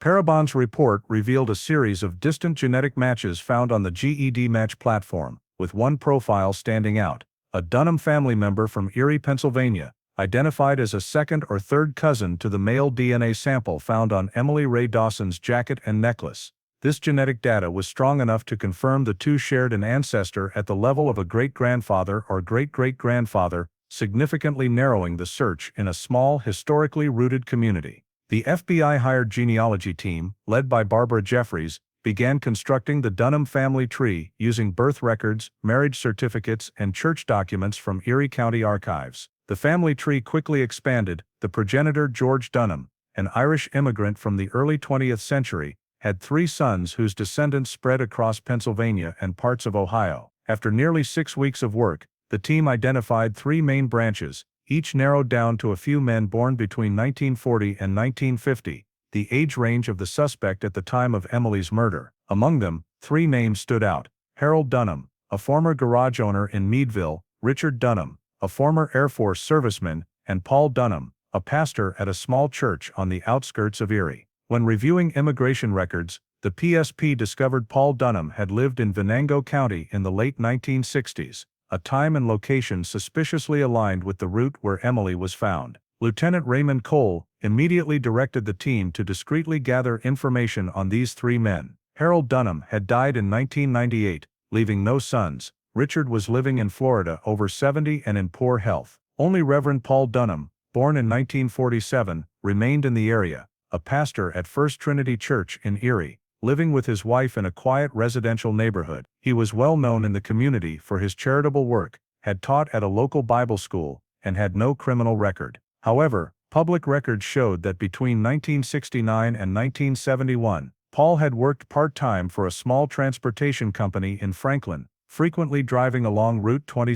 This detail chilled Cole. He was in the right place at the right time, he told the team. To ensure legal compliance, the PSP collaborated with the FBI to plan the indirect collection of DNA samples from the 3 living Dunham men. In August 2019, 2 FBI agents covertly followed Harold Jr., Harold Dunham's grandson, at a community event in Erie, and retrieved a soda can he discarded. The DNA was tested, but did not match. Next, a sample from Richard Dunham in Florida was obtained through voluntary agreement, also no match. All attention turned to Reverend Paul Dunham. In mid-September 2019, a small surveillance team was deployed around his home in northern Erie. They couldn't openly collect a sample without a court warrant, so they used discarded DNA techniques, collecting DNA from items left behind. Within days, the team noted Paul's routine. Every morning, he visited the Maple Leaf Diner, ordered a black coffee to go, and sometimes sat reading the Bible by the window. On September 19, after he left the diner, a field technician entered, retrieved the paper cup he had discarded in the trash, sealed it, and sent it to the Harrisburg lab. A week later, the results silenced the room. The lab report stated, YS tear profile from discarded cup matches partial male DNA profile, obtained from victim's jacket and necklace. Probability of random match less than 1 in 10 billion. All markers matched perfectly. Reverend Paul Dunham, the man who preached about selflessness and justice, was the one who left DNA traces on Emily Ray Dawson's collar and necklace in 1970. Cole read the report 3 times, his heart heavy. He felt no joy, only a chill. "We've been looking at his face this whole time," he said. "A man in holy robes, hiding a devil within." The FBI immediately coordinated with the Crawford County prosecutor to obtain a search warrant and arrest order. Before going public, they maintained absolute secrecy, not wanting to shock a community that had respected this man for decades with the revelation that he was a suspect in a brutal murder. In an internal report from October 2019, Cole wrote, "Forensic genealogy, via GED match, identified Dunham lineage in Erie, Pennsylvania. Male DNA recovered from victim's clothing matches Reverend Paul Dunham, born 1947. Investigation proceeding under sealed warrant." He attached a note to his superiors. there can be no doubt, the genetic evidence is absolute. The Emily Ray Dawson case finally has the killer's name. On that cold autumn morning, sitting in his office, Cole looked out the window, toward Route 27, where the fog still hung as thick as it did in the 1970s. He knew everything was about to change, not just for Emily, but for the quiet little town that had been at peace for half a century. Because once the arrest warrant was announced, Erie, Pennsylvania, would face the greatest shock in its history. The man who stood at the pulpit every Sunday morning, holding up a Bible and preaching salvation, was the killer of a young girl in 1970. On the morning of February 12, 2020, in the frost-covered chill of Erie, Pennsylvania, agents from the Pennsylvania State Police, PSP, and Erie Police Department, EPD, gathered outside the two-story brick house on Chestnut Street, where Reverend Paul R. Dunham, 78, had lived alone for years after retiring from his pastoral duties. After more than 49 years, the Crawford County Court had finally issued a search and arrest warrant, based on genealogical DNA evidence and FBI confirmation. In Lieutenant Raymond Cole's hands was a thick file, Cold Case Hash PA 27-1970, Homicide. Emily Ray Dawson, now marked with a red active warrant stamp. At 6:15 a.m., the task force entered following standard procedure. The front door opened gently, with no resistance. Reverend Dunham was making coffee in the kitchen, wearing a gray sweater and pajama pants. Upon seeing dozens of officers enter, he simply said, "I knew this day would come." An officer read him his Miranda rights, while Cole stood at the threshold, his gaze fixed on the silver-haired man who had once been a moral icon in Meadville. Forensic investigators immediately began searching the house. The living room was tidy, with shelves full of Bibles and sermon collections, but in a wooden cabinet in the study, they found what Cole had hoped and feared would be there: an old wooden gun box containing a Smith & Wesson Model 10, 4-inch barrel, with a faded but legible serial number, D327541. Tucked under the lid was a handwritten note, "Memento from seminary days, 1969. As the forensic team seized the gun, Cole stepped forward, staring into the barrel, a cold shiver running down his spine. "Nearly half a century," he said quietly, "and it's still here." The gun was sealed, labeled Exhibit P70A, and sent to the PSP ballistics unit in Harrisburg for analysis. Meanwhile, police found an old notebook, with a faint handwritten line, "She was only a lost soul, I meant to save her." That afternoon, the ballistics lab conducted tests. Technician Robert Harlan, using the IBIS/AFT system, fired 2.38 caliber rounds from the seized gun and compared the striation marks and firing pin impressions with data from shell casings recovered at the 1970 crime scene. The results took less than an hour, a perfect match. The technical report stated, "Microscopic examination confirms identical striation and firing pin impression patterns between suspect firearm and recovered casings from Route 27 homicide scene, 1970. 100% match, conclusive identification." It was the evidence investigators had dreamed of for 4 decades. The murder weapon still existed, and now told the truth. The next day, Cole received a call from the forensics lab. "We don't need any more confirmation, Raymond. This is the gun that killed Emily Ray Dawson." He replied simply, "Thank you, keep it safe. She's been waiting for this." That afternoon, February 13, Reverend Paul Dunham was escorted to Erie PD headquarters. During the initial interrogation, he remained silent, requesting only a cup of tea and a Bible. When asked if he knew a girl named Emily Ray Dawson, he looked up, his eyes sunken but steady. "I remember a girl, she was lost. I only tried to help." Cole sat across from him, placing a photo of the red jacket and heart-shaped locket on the table. "She's dead, Paul," he said, his voice low but sharp. "And your Smith & Wesson says you killed her." Dunham was silent for a long moment, then gave a slight nod. "I've prayed thousands of times for forgiveness." That statement was recorded verbatim in the interrogation transcript, not an official confession, but enough to bolster the charges. On February 14, 2020, the Crawford County District Attorney's Office issued a press release. Based on genealogical DNA evidence, ballistic analysis, and matching physical evidence, Reverend Paul R. Dunham, 78, of Erie, Pennsylvania, has been arrested and charged with murder in the first degree in the 1970 killing of Emily Ray Dawson. The news spread rapidly across Pennsylvania. Local stations like Erie News Now and WJET led their evening broadcasts with the headline, "Cold Case Solved, Reverend Arrested in 1970, Murder of Titusville Teen." The Meadville community was stunned. Residents gathered outside St. Matthew's Church, where Dunham had preached for 40 years, placing flowers for Emily and lighting candles in prayer. Meanwhile, Cole and the investigative team continued working tirelessly. They reviewed every detail: Dunham's regular routes in 1970, maps of the church and crime scene locations, and the last sighting of him with a light yellow Mercury comet. A former parishioner provided a photo from a 1970 fall festival, faintly showing the comet in the background, rare visual evidence matching witness Marge Ellison's description from Hunter's Diner. The case file was finalized within a week. Under key physical evidence, the items were meticulously listed: firearm Smith & Wesson Model 10, SND 327541, exact match to shell casings at the scene. Exhibit A1, A2, touch DNA male contributor, perfect match to sample from Paul Dunham's coffee cup, 2019. Vehicle record, Mercury Comet 1969, yellow, registered to Paul Dunham. Handwritten note journal, contains reference to lost soul, confirming contact with the victim. On February 20, 2020, at Crawford County Courthouse, Dunham was led in wearing an orange jumpsuit, hands cuffed in front of him. As the judge read the charges, first-degree murder, aggravated assault, and unlawful use of a firearm, he looked down, lips pressed tight. When a reporter asked if he had anything to say, he replied softly, "I've carried this sin for half my life. Now it's time for God to judge." Lieutenant Cole stood in the back, his eyes fixed on the man he'd heard about in church services for years. "No one thought a man like him could do it," a reporter whispered.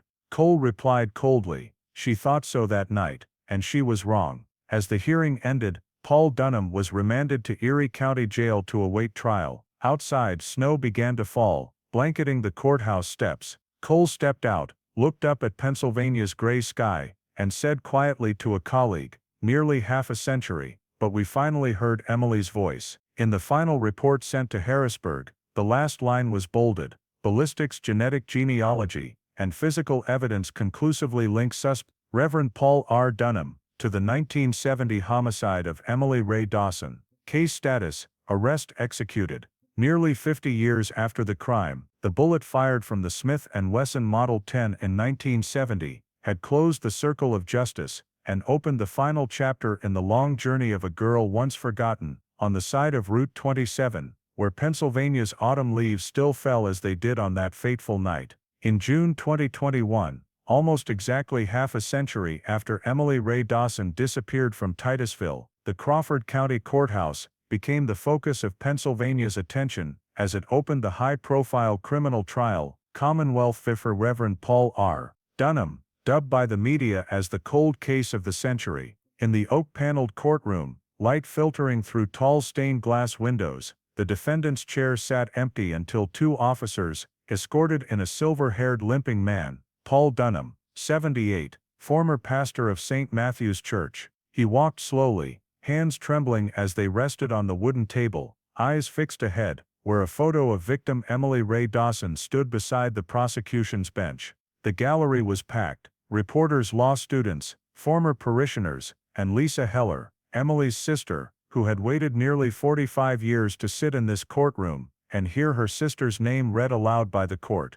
Lead prosecutor, District Attorney Michael Kerrigan, opened with a steady voice, "Honorable jury, this case began in 1970, when a 17-year-old girl left home one night and never returned. Today's science, time, and justice have brought her killer to this courtroom." He outlined the indictment with three main charges: first-degree murder, possession and use of a firearm in a criminal act, and obstruction of a criminal investigation. Kerrigan began the evidence presentation with a sequence called the timeline of proof, starting with the discovery of Emily's remains in 1970, mtDNA analysis in 2005, pollen analysis in 2006, facial reconstruction in 2008, genealogical tracing in 2018, and finally DNA ballistics physical evidence matching in 2020. On a large courtroom screen, he displayed the suspect's genetic profile, autosomal DNA matching the Dunham lineage,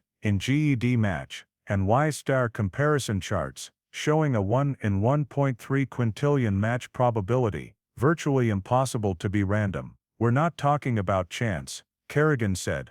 We're talking about destiny, the destiny he carved into the fabric of the victim's clothing with his own trace. Next he called the first witness, Dr. Amanda Frey, PSP forensic scientist, who directly oversaw touch DNA analysis and genealogical matching. She explained how the DNA sample was extracted from a few skin cells on Emily's red jacket collar, successfully compared to GED match and family tree DNA data. She emphasized, "We didn't violate privacy. This was public voluntary data, and the process followed federal guidelines." From 2019, when the defense objected to the legality of genetic evidence, Judge Harold McConnell cited the precedent, People v. Buckner, California, 2019, the first U.S. case recognizing forensic genealogy as a constitutionally valid investigative tool. The court accepts this genetic evidence, he declared.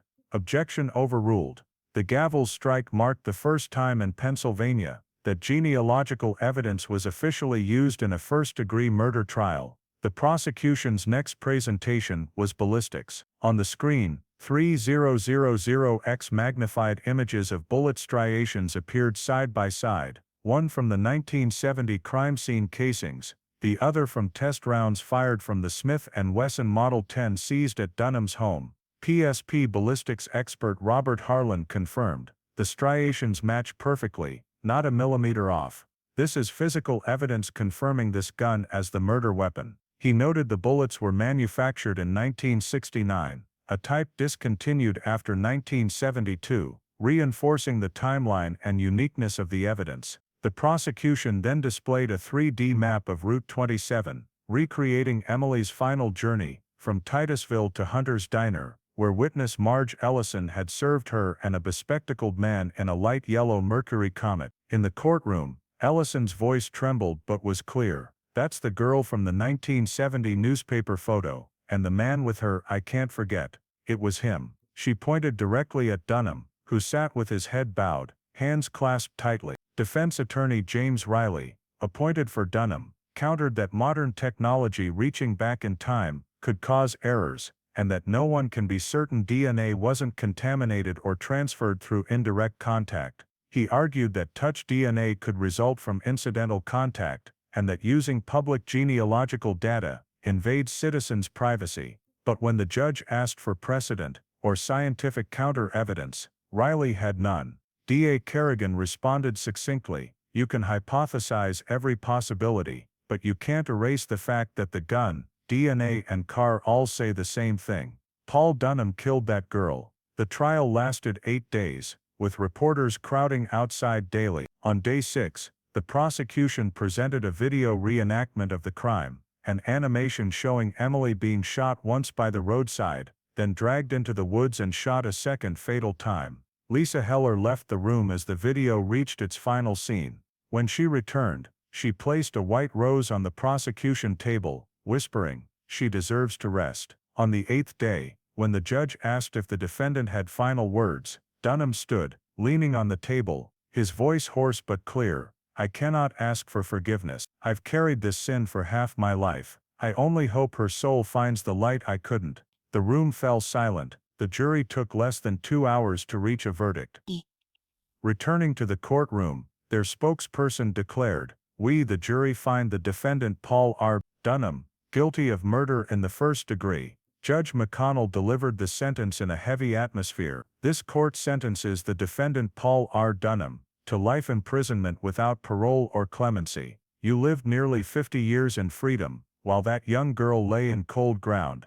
Now justice has returned to its place." He struck the gavel once decisively. As police escorted Dunham away, he glanced at Emily's photo one last time. No words, just a vacant stare. Then he lowered his head. Lisa Heller sat motionless, tears streaming but her face calm. "Finally," she whispered, "she has her name and justice back." Outside the courthouse, the press waited.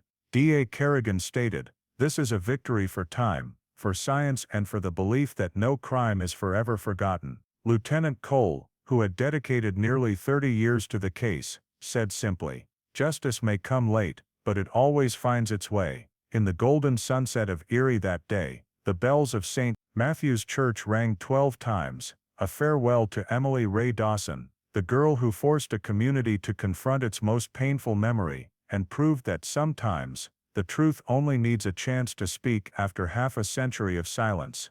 In March 2022, after the life imprisonment sentence of Reverend Paul R. Dunham was upheld by the Pennsylvania Appeals Court, with no further appeals, the Crawford County District Attorney's Office and the Pennsylvania State Police, PSP, officially released a comprehensive forensic conclusion report for the Route 27 Jane Doe case, now fully identified as Emily Ray Dawson, 1953-1970. The report, spanning over 200 pages with the state seal embossed on the cover, is considered one of the most exemplary criminal investigation documents ever compiled in Pennsylvania's forensic history, chronicling a nearly 50-year journey that began with rain, soil, and 2 unidentified bullet casings, culminating in a life sentence without parole. The report's opening line states, "Case number PA 27-1970, homicide investigation concluded." This case demonstrates the enduring value of meticulous evidence preservation and the evolution of forensic science in pursuit of justice. In the first section,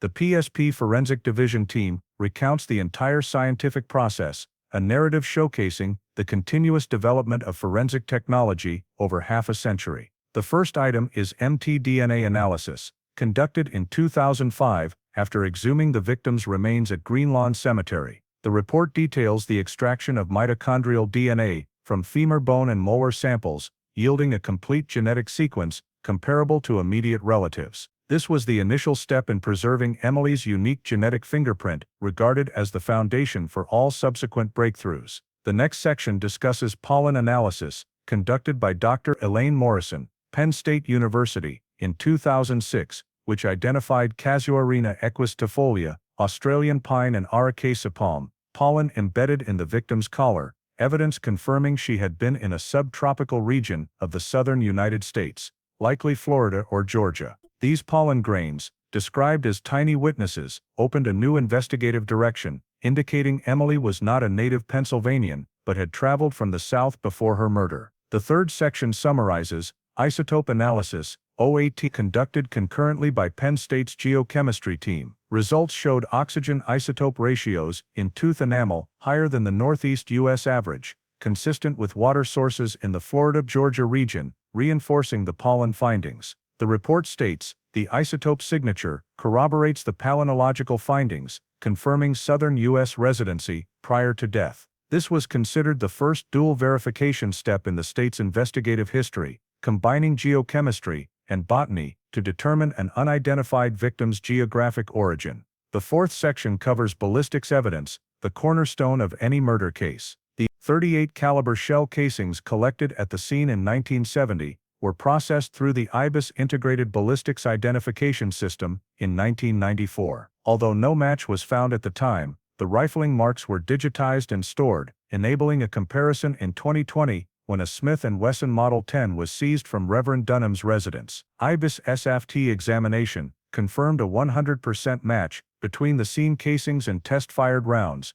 an irrefutable conclusion deemed the decisive physical evidence for conviction. An appendix includes electron microscope images of the 2 bullet samples, showing perfectly identical rifling marks. The fifth section, central to the modern era, focuses on forensic genealogy and autosomal DNA analysis. The report details the journey from recovering touch DNA from Emily's collar and necklace using micro-extraction in 2016 to successfully obtaining a male YSTR and autosomal DNA profile of an unidentified individual. This data was uploaded to GEDmatch in 2018, cross-referenced with over 1 million voluntary profiles, identifying a second-degree connection to the Dunham family in Erie, Pennsylvania. From there, Parabon Nano Labs and the FBI constructed a genetic family tree of over 70 individuals, narrowing suspects to 3 men born in the 1940s, ultimately pinpointing Reverend Paul R. Dunham as the only match based on geography, age, and genetics. Indirect DNA from a coffee cup he discarded outside Café Luna in 2019 perfectly matched the sample on the victim's clothing.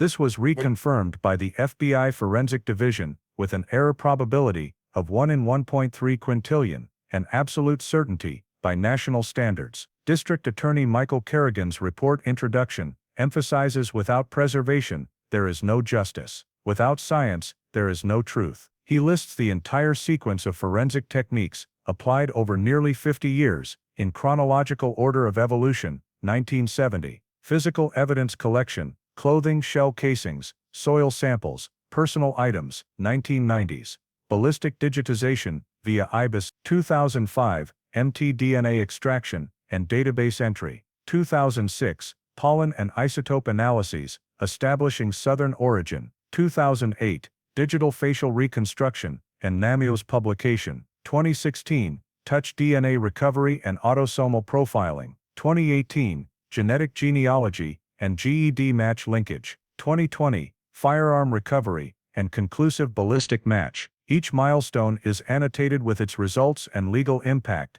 demonstrating an uninterrupted pursuit of justice across multiple generations of investigators. The report's conclusion, titled Summary of Resolution, states based on comprehensive genetic, ballistic and eyewitness evidence, supported by genealogical and isotopic data, the homicide victim discovered along PA Route 27 on October 10, 1970, is positively identified as Emily Ray Dawson, age 17, of Titusville, Pennsylvania. The perpetrator, Reverend Paul R. Dunham, born 1944, Erie, Pennsylvania, was convicted of first-degree murder on June 24, 2021, and sentenced to life imprisonment without parole. No further suspects or accomplices identified. On March 30, 2022, during a small ceremony at PSP Meadville headquarters, Lieutenant Raymond Cole signed the final line on the original case file, alongside the electronic signatures of Prosecutor Kerrigan and Forensic Director Dr. Frey. A red seal was stamped on the first page: Cold Case #PA 27-1970, solved, closed. The sound of the file snapping shut echoed softly in the room, closing a half-century journey. Cole stood silently for a moment, hand resting on the thick cover. She's been called by her true name, and her killer has been brought to light, he said, voice heavy yet relieved. A copy of the report was archived at the National Cold Case Archive in Washington, D.C., with another displayed at Penn State's Forensic Museum, where students and young investigators can study the entire process, from the missteps of 1970 to the breakthroughs of 21st century technology. On the final page of the display copy, a bronze inscription gleams under protective glass: Justice delayed is not justice denied. Emily Ray Dawson, 1953-1970, remembered, found and heard. With that inscription, the Route 27 Jane Doe case, a symbol of perseverance and forensic science progress, was officially closed. In October 2021, just months after the Commonwealth vs. Reverend Paul R. Dunham trial concluded, the Route 27 Jane Doe case, Emily Ray Dawson, was selected for presentation at the AFT Association of Firearm and Toolmark Examiners Conference in Austin, Texas, as a model case for integrating ballistics, DNA, and genetic genealogy in cold case investigations. PSP Forensic Division representatives Dr. Amanda Frey and ballistics expert Robert Harlan presented a session titled The 50-Year Bullet: Integrating Ballistics and Forensic Genomics in a Cold Case Resolution, considered one of the conference's most compelling scientific sessions. Dr. Frey detailed the process of extracting touch DNA from the victim's jacket after nearly half a century, alongside parallel techniques in autosomal DNA and Y chromosome lineage tracing. She emphasized that none of these investigative steps would have been possible without the Crawford County Evidence Facility's proper preservation standards, stable temperature, humidity control and meticulous handwritten logs. If that jacket had molded, if the casings had oxidized, if even one evidence bag had been misplaced, there would be no Emily Ray Dawson, she said, her voice wavering as she projected the victim's image on the screen. Behind her, hundreds of investigators and forensic experts listened in silence. At the same conference, Harlan presented the IBIS SAT comparison between the 1970 shell casings and the Smith & Wesson Model 10 seized in 2020, showing a perfect match in rifling marks, firing pin impressions, and breech face patterns. He described the case as a straight line connecting a 1970 optical microscope to a 2023 IBIS system, When the electron microscope images appeared, two perfectly aligned striation patterns, the entire room stood to applaud. The AFT Journal later published the PSP team's full article, concluding Route 27 Jane Doe represents the longest ballistic continuity case in U.S. forensic history. Early in 2022, the case was invited for presentation at the NIJ Forensic Science Symposium, hosted by the National Institute of Justice in Washington, D.C., attended by criminal laboratories from 48 states. In the session Legacy Evidence and Genomic Integration, Lieutenant Raymond Cole, who oversaw the investigation for over 3 decades, took the stage with a brief but widely quoted opening. "Justice has no expiration date, as long as we don't forget to preserve the evidence." He recounted the 49-year journey, from Sheriff Hanlon collecting 2 shell casings in the rain of 1970, to finding the killer's DNA on the victim's collar using technology that didn't exist at the time. Pointing to a projected timeline, he connected each phase like a DNA strand: evidence collection, storage, reanalysis, cross-referencing, identification, arrest and trial. During the discussion, NIJ and FBI experts focused on the DNA re-extraction protocol PSP applied in 2016, which recovered men-it-touch DNA without destroying the original evidence. The system used selective enzyme extraction, neutralizing solutions, and microamplification via MDA, multiple displacement amplification. Dr. Frey explained that they used less than 2 square centimeters of the jacket's collar to generate a complete profile. Her scientific report was republished in the NIJ Proceedings, becoming a national reference for processing age case files. The conferences marked a turning point for Pennsylvania's forensic system. By late 2022, the state attorney general issued the statewide Cold Case Evidence Preservation and Re-examination Initiative, using the Emily Ray Dawson case as a standard model. The new regulation required all counties and investigative units to conduct periodic 5-year inventories of all old evidence, log preservation conditions, temperature, humidity, location, using QR-coded electronic systems, reassess DNA extraction potential as new technologies emerge, integrate data with NEMUS and CODIS, ensuring no case is lost like Titusville's in 1970. Concurrently, PSP Forensic Division launched the DNA re-extraction program, funded by NIJ Grant FS 2022-1184,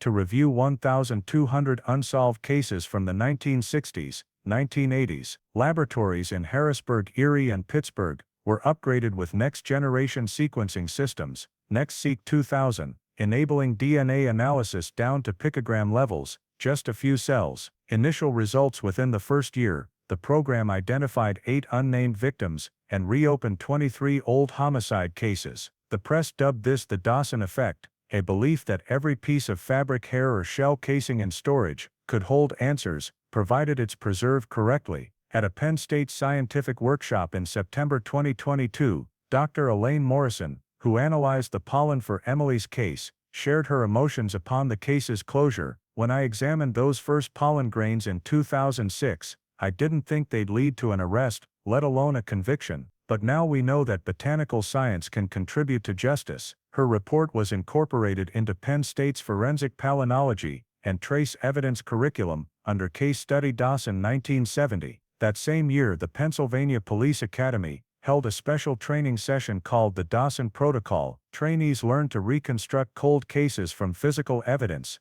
upload DNA to national genealogy databases, and collaborate with private labs under federal standards. An NIJ representative commented, "Pennsylvania turned a case that seemed like a memory into a blueprint for the future." By late 2022, PSP's performance evaluation report concluded, Case PA 27-1970 marks a paradigm shift from reactive investigation to proactive forensic stewardship. This report was distributed to all 67 counties, recommending the PSP Crawford County model statewide. Neighboring states like Ohio and New York later launched similar programs, called the Legacy DNA Review Project. At the federal level, the 2022 NIJ Forensic Symposium dedicated a session titled Justice After 50 Years, Lessons from Pennsylvania. Raymond Cole stated that the Emily Ray Dawson case changed the culture of investigation, making agencies realize evidence isn't just objects, but living data. capable of revival as science advances. He concluded with a line etched in the conference minutes: a case is only truly closed when science has said its final word. When the Comprehensive Performance and Scientific Impact Report was published in early 2023, its closing statement was simple yet profound, encapsulating half a century of pursuing justice. Cold case #PA 27-1970, solved but never forgotten. The science that found her will now find others. Indeed, the story of the girl in the red jacket transcended a single case, becoming a symbol for a new generation of investigators who believe that, amidst the dust of time, a small voice of science waits to be heard. In the fall of 2023, over half a century after the fateful evening when Emily Ray Dawson left her small Titusville home and vanished into the fog, the Route 27 Jane Doe case not only closed in legal records, but also created a lasting legacy for U.S. forensic science. At the FBI Academy in Quantico, Virginia, in the Cold Cases Solved by Forensic Innovation exhibit, a new display was installed, a 1970 black and white crime scene photo, next to Tom Kessler's facial reconstruction, with an engraved caption, "Emily Ray Dawson, the girl who waited for science." From 2023, the case became a mandatory case study in the FBI's forensic genealogy and evidence preservation training. In classrooms, instructors use the Dawson file as a living timeline, from basic 1970 evidence collection to a 50-year chain of DNA, isotope, pollen and genealogy techniques. On the board they circle Smith & Wesson Model 10, recovered after 49 years, and tell trainees, this proves justice may move slowly, but it never forgets the way home. At Penn State University, where many case experts taught and researched, the 2024 Advanced Forensic Science Seminar added a module titled The Dawson Case Study, Integrating Generations of Science. Professor Elaine Morrison, who found the Casuarina pollen on the victim's clothing, now retired, was invited back to recount the morning she placed the sample under a microscope, unaware that 17 years later, that tiny discovery would be a pivotal piece in a historic conviction. She told students, "We don't just learn to analyze, we learn to be patient. Forensics isn't magic, it's persistence through time." Beside the classroom, a mosaic of thousands of dyed pollen grains, depicting a girl with brown hair and a faint smile, is titled The Road Home, Route 27 1970. Post-case, many U.S. police academies and labs view this as a turning point for forensic genealogy, a technique once questioned legally, now recognized as an official investigative tool. From 2022 to 2025, over 30 states passed regulations allowing genetic genealogy data in unsolved murder investigations, provided federal privacy standards are met. In the National Institute of Justice's 2023 report, the Emily Ray Dawson case was listed alongside iconic cases like the Golden State Killer and Bear Brook murders,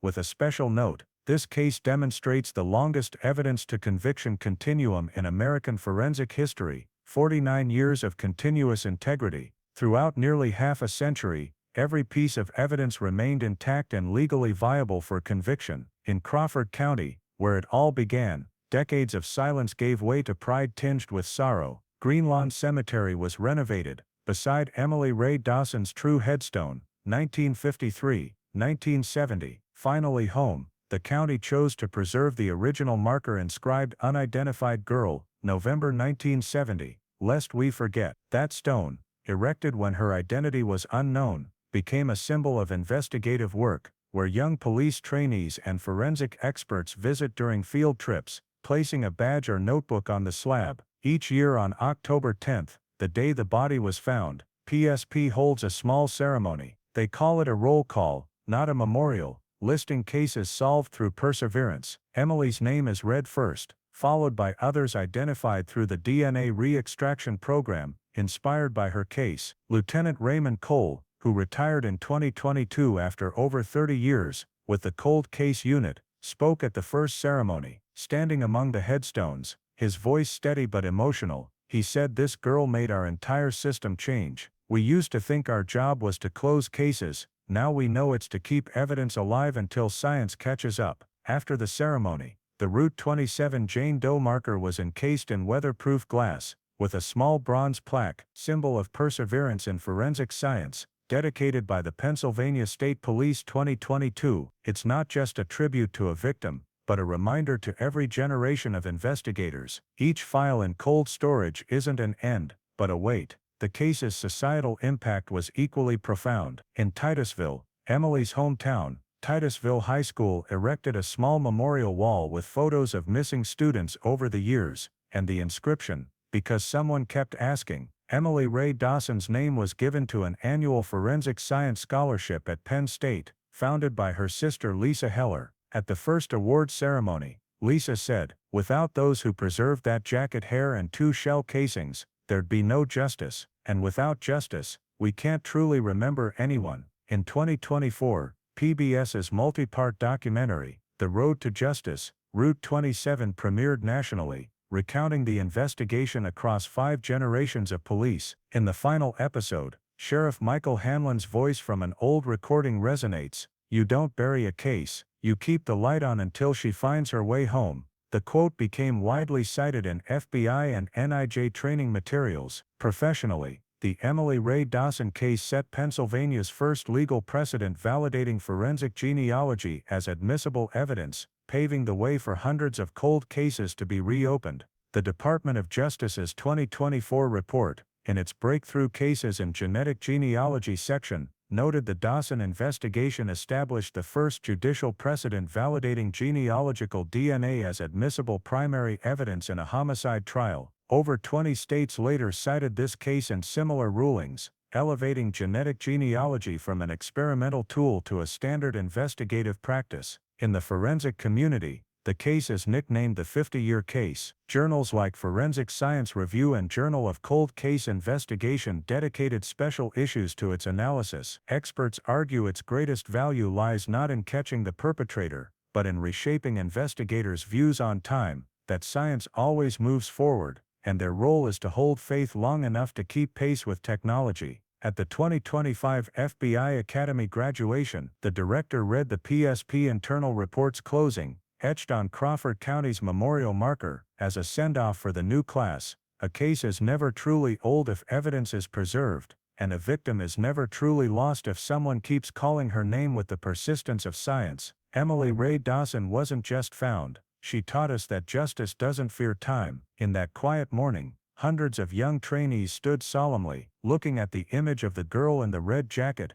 once nameless on Route 27, now a symbol for a new generation of investigators, who believe that in a world of crime and oblivion, a small light of knowledge and determination can guide justice through half a century of darkness. Looking back at the Route 27 Jane Doe case, Emily Ray Dawson, we see how ordinary decisions created turning points for justice, a reminder for life in America today. Crawford County's preservation of the red jacket, heart keychain, and 2 shell casings for 49 years shows carefully store records, papers, photos, even seemingly trivial items, receipts, diaries, emails. Later touch DNA or new technology might turn them into critical evidence. Maggie Alvarez's persistence in contacting Titusville PD, and Lisa Heller's agreement to provide mtDNA, remind families not to hesitate to report missing persons again, not to assume they just wanted to leave. Submit details to NAMOS,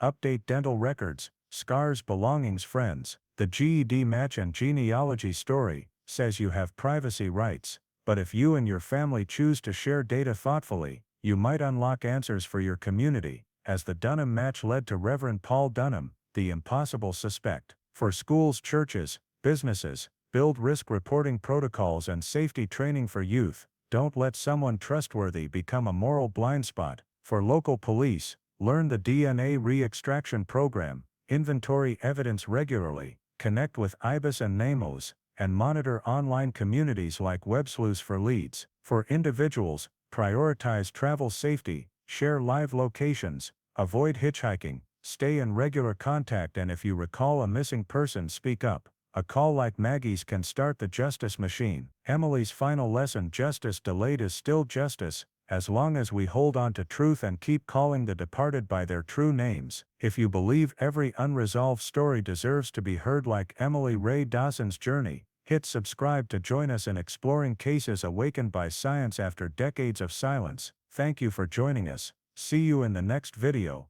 where justice finds its voice once more.